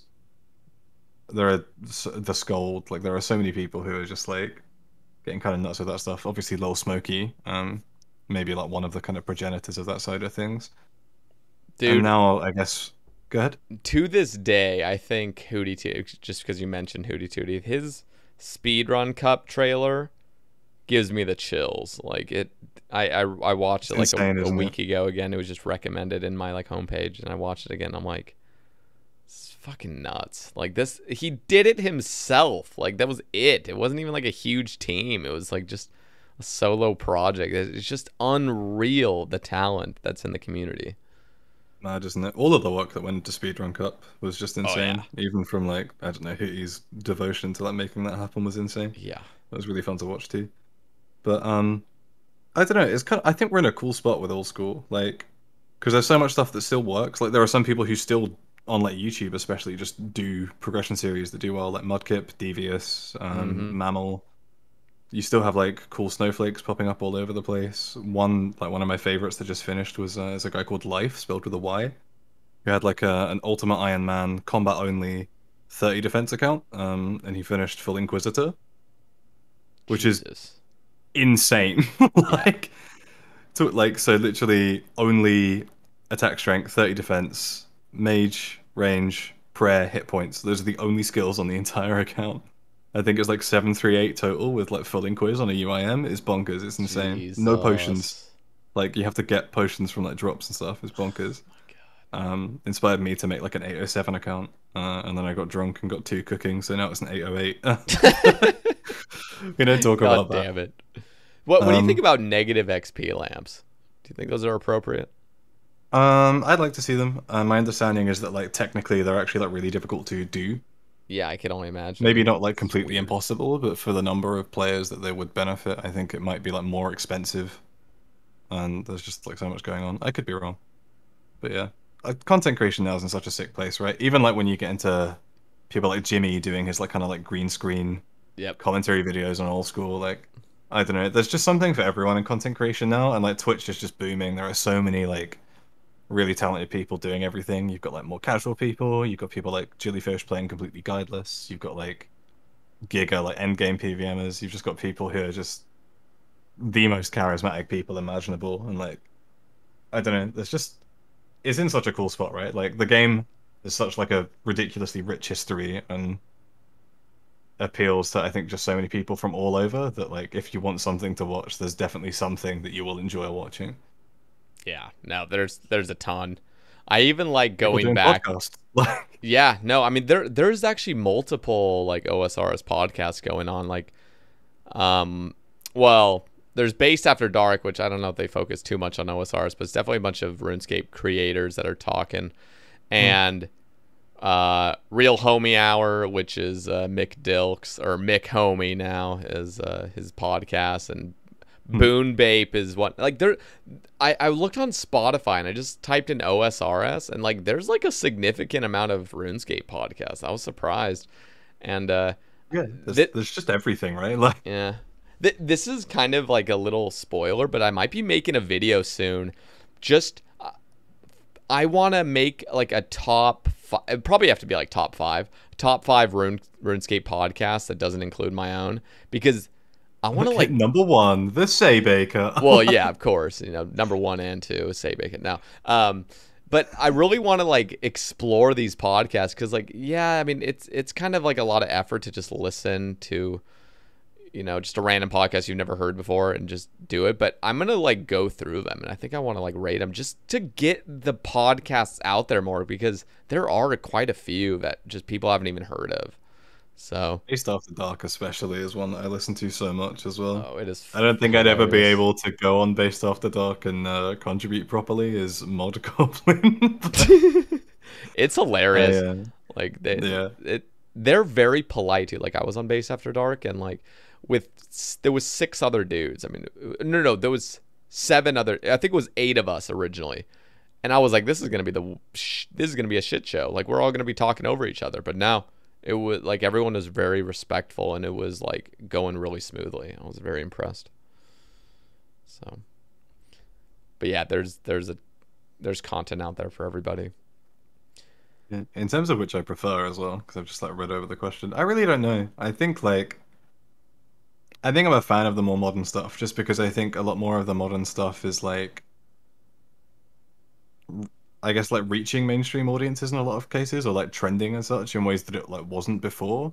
Like I feel like with Progress series, you sort of had to be like playing to appreciate them, and I think now with like the effort gone into storytelling, and like that kind of thing, and like accessibility, I guess. Like it's cool to see, like during like Swampletics and stuff, you had so many verified Twitter users and stuff, just like talking about having like watched it and enjoyed it. Like Yep. people like Shocks from like League of Legends casting and stuff like that. Just like the craziest reach.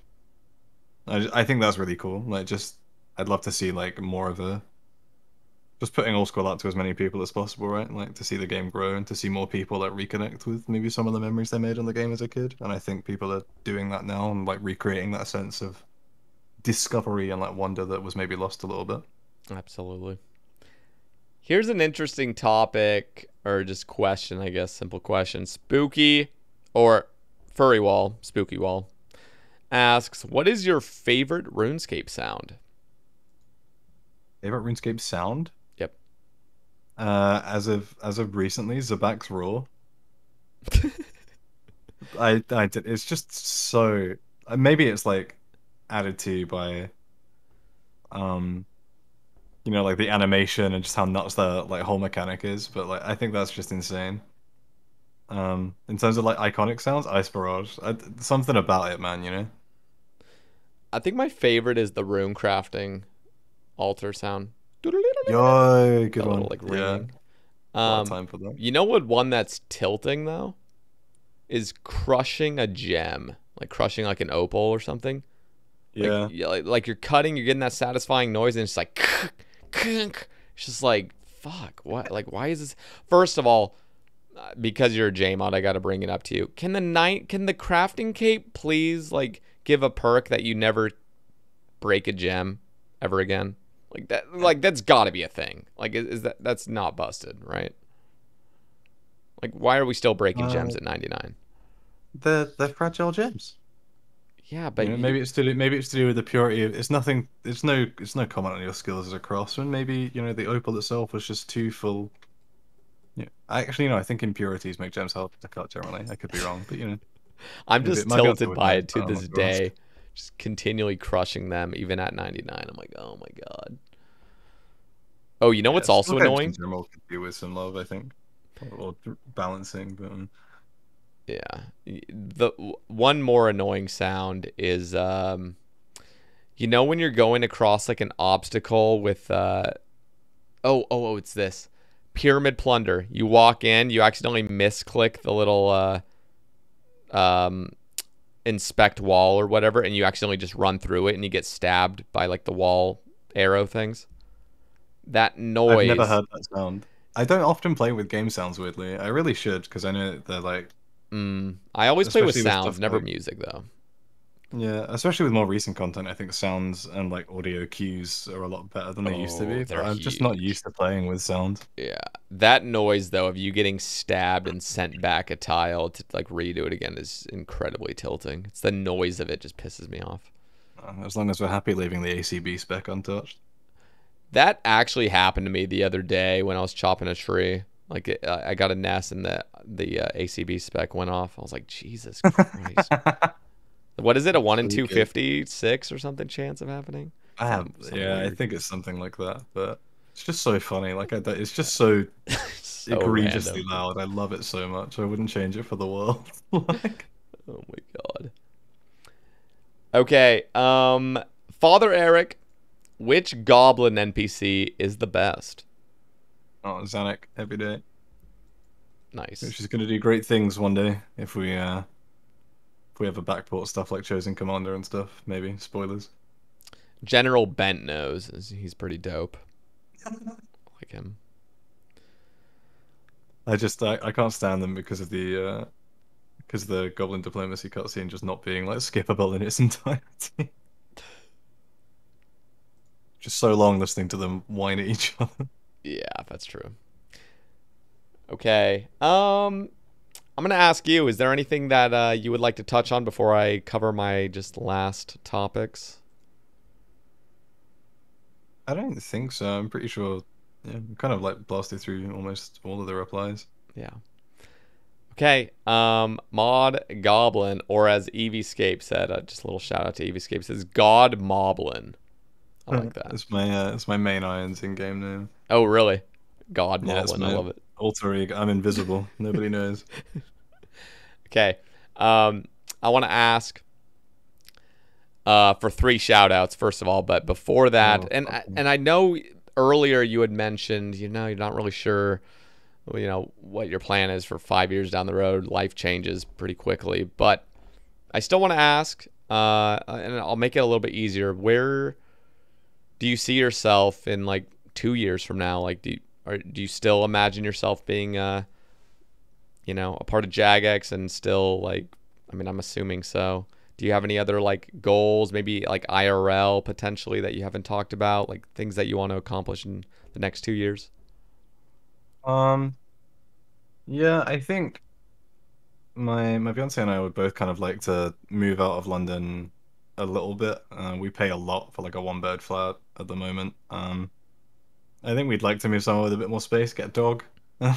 It's like not the loftiest of ambitions, but Yeah, I think that's cool. I don't know. Neither of us want kids, but would love to pour some affection into a dog instead. That's cool. The most natural downgrade or upgrade. I don't know. Depends who you are. Um, so yeah, I don't know. Maybe it would mean me moving a little bit closer to Cambridge as well. I could potentially spend a bit more time in the office, which is cool because I got to go in like just after I started when we did Game Jam. I got to come down to the office, and it was just sick to see everyone. And Yeah. there's like I enjoy remote working for so many reasons. But I think every now and then, like there is like some kind of a social touch to being in the office that you can't really easily recreate remotely. So that'd be kind of cool. I'm hoping that I'm still at Jagex in 2 years, unless either the best opportunity in the planet just lands in front of me, or I really mess up, which I'm hoping does not happen. Like, um, I'd like to think I'll still be here. Hopefully I'll have had some cool like projects under my belt as like a CM that I was like really heavily involved with. That'd be kind of cool. And who even knows what like the game will look like 2 years from now, right? And like I don't know, just like player attitudes and stuff, the Yep. kind of like culture around old school, like weird to think about. But yeah, would like to think I'd still be here. Maybe just in like a different place. I would like to stop smoking and lose some weight as well. But life's been a bit of a movie recently. I think some of the reason that like getting settled maybe took like a bit longer than I thought was being raised by grandparents. I had both of them falling ill like quite a lot like towards when I started. Yeah. And I had my nan had a stroke, then my granddad had a stroke, and then my granddad was fine, and they found like really late stage liver and pancreatic cancer in my nan, and then she passed quite recently, and that's been Sorry. like pretty rough to deal with. It's not that deep. I mean, it happens, right? It's a part of life. Yeah. But yeah, I want my like personal life, I think, to be in like a stable enough state where I feel like I'm actually like at my best at work because I feel like I've not been at my best necessarily for like a little bit. I'm trying to get back there, but yeah, I don't know. I think like a quieter personal life and just being able to like do really good work and to look back at not even publicly, but like just to know for me that like even something that might not have my like name attached to it publicly because I'm not really, like I said earlier, nobody's like a lone wolf. Everything's a collaborative effort. Mm-hmm. Just like having a bunch of stuff that I can look back on like for me and be like, I think I did really good shit here. Like I think I did good work, and it was like, like I don't know. I just like to feel like that in 2 years' time I'll have done stuff that has made the game better. Would be cool. Very cool. All right. I'm gonna ask you now for 3 shout outs from the community. Anybody. So yeah. It feels like a cop out, but everybody cops out when it comes to shout outs. Literally But everybody one of does. them, yeah. It's gotta be the rest of the CM team. I've said like I think 2 or 3 times already, but Yeah. They're like the great. wider team in general, but CM especially, just like they make every day a pleasure. Like I have so much love for Sani, Light, and Aiza. Um, I don't know, they're just the best people to work with. Huge fan. Number 2. Um, gonna be my boy. I'm gonna say Guns Chili. I love Oh yeah. everything the man does. I'm such a huge fan. I'm like the biggest simp for Tom. I just don't ever. Like, I saw like one of his like Ranger Boots edits like so long ago, like years ago, and I've just been obsessed ever since. And he's crazy talented. I think he's like lovely. He's like nuts at the game as well. He's just like such an all rounder as like a content creator. I think. Yep. Like game knowledge bonkers. Kind of like concepts really good, editing really good. So much time for guns shooting. He's absolutely lovely as well. And and number 3, I will say, oh, it's my boy Pure Swam, I think. Oh yeah. Yeah, we'll say Pure Swam. Ian's been like a really good friend for like a long time, and he's not always the easiest to keep in touch with. He's an absolute nightmare to just like call regularly, but recently, especially when like stuff was like really rough for me, we've been playing like Risk of Rain 2 together a whole bunch. We played a bit of Vermintide. We've been running some like TOA together. It's just been, I don't know, it's just been a good time, and of all the people in the community, and there are so many other people as well. Like I feel like I could have named like West Ham. I could have named Skidler. Honorable mention. I don't know. I just picked a name, but there are so many people that I just have so much love for. The Sick Nerd as well. I don't know, just anyone really who's kind of like been a friend in the community, especially lately. I don't know, so much love. The old school community and the friends that I've made have given me like an absolute shitload, and I'm just grateful to have been a part of it, still be a part of it, and hopefully help serve it now. Hell yeah. Okay, Mod Goblin. I had an absolute pleasure today. Just under 3-hour cast. I think it went really well. So down in the description, everybody listening, go follow Mod Goblin on Twitter. Now I'm gonna ask you: do you want any other links or any? No, you can't. No, just JX Gold. I don't tweet very much, to be fair. But okay, should probably tweet more. I'll tweet once my probation's over. I can start shit posting. Since hell yeah. Okay. Wait, when does probation end? By the way, is it a year? Should be about. I'm hoping it's about 2 weeks from now. Oh, okay. Nice. As long as as long as I've been a good boy, I will be a properly full-fledged. Not that I'm not already, I guess, but yeah. I don't know. That'll be like a cool milestone, I think.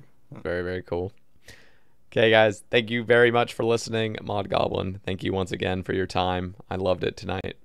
And yeah, next week we are having Joran, or aka Only Trails, on the cast, and I'm very excited for that one. That dude's a king. And yeah, so look forward to that, guys. Thank you very much for listening, and we'll catch you in the next one. Peace. Peace.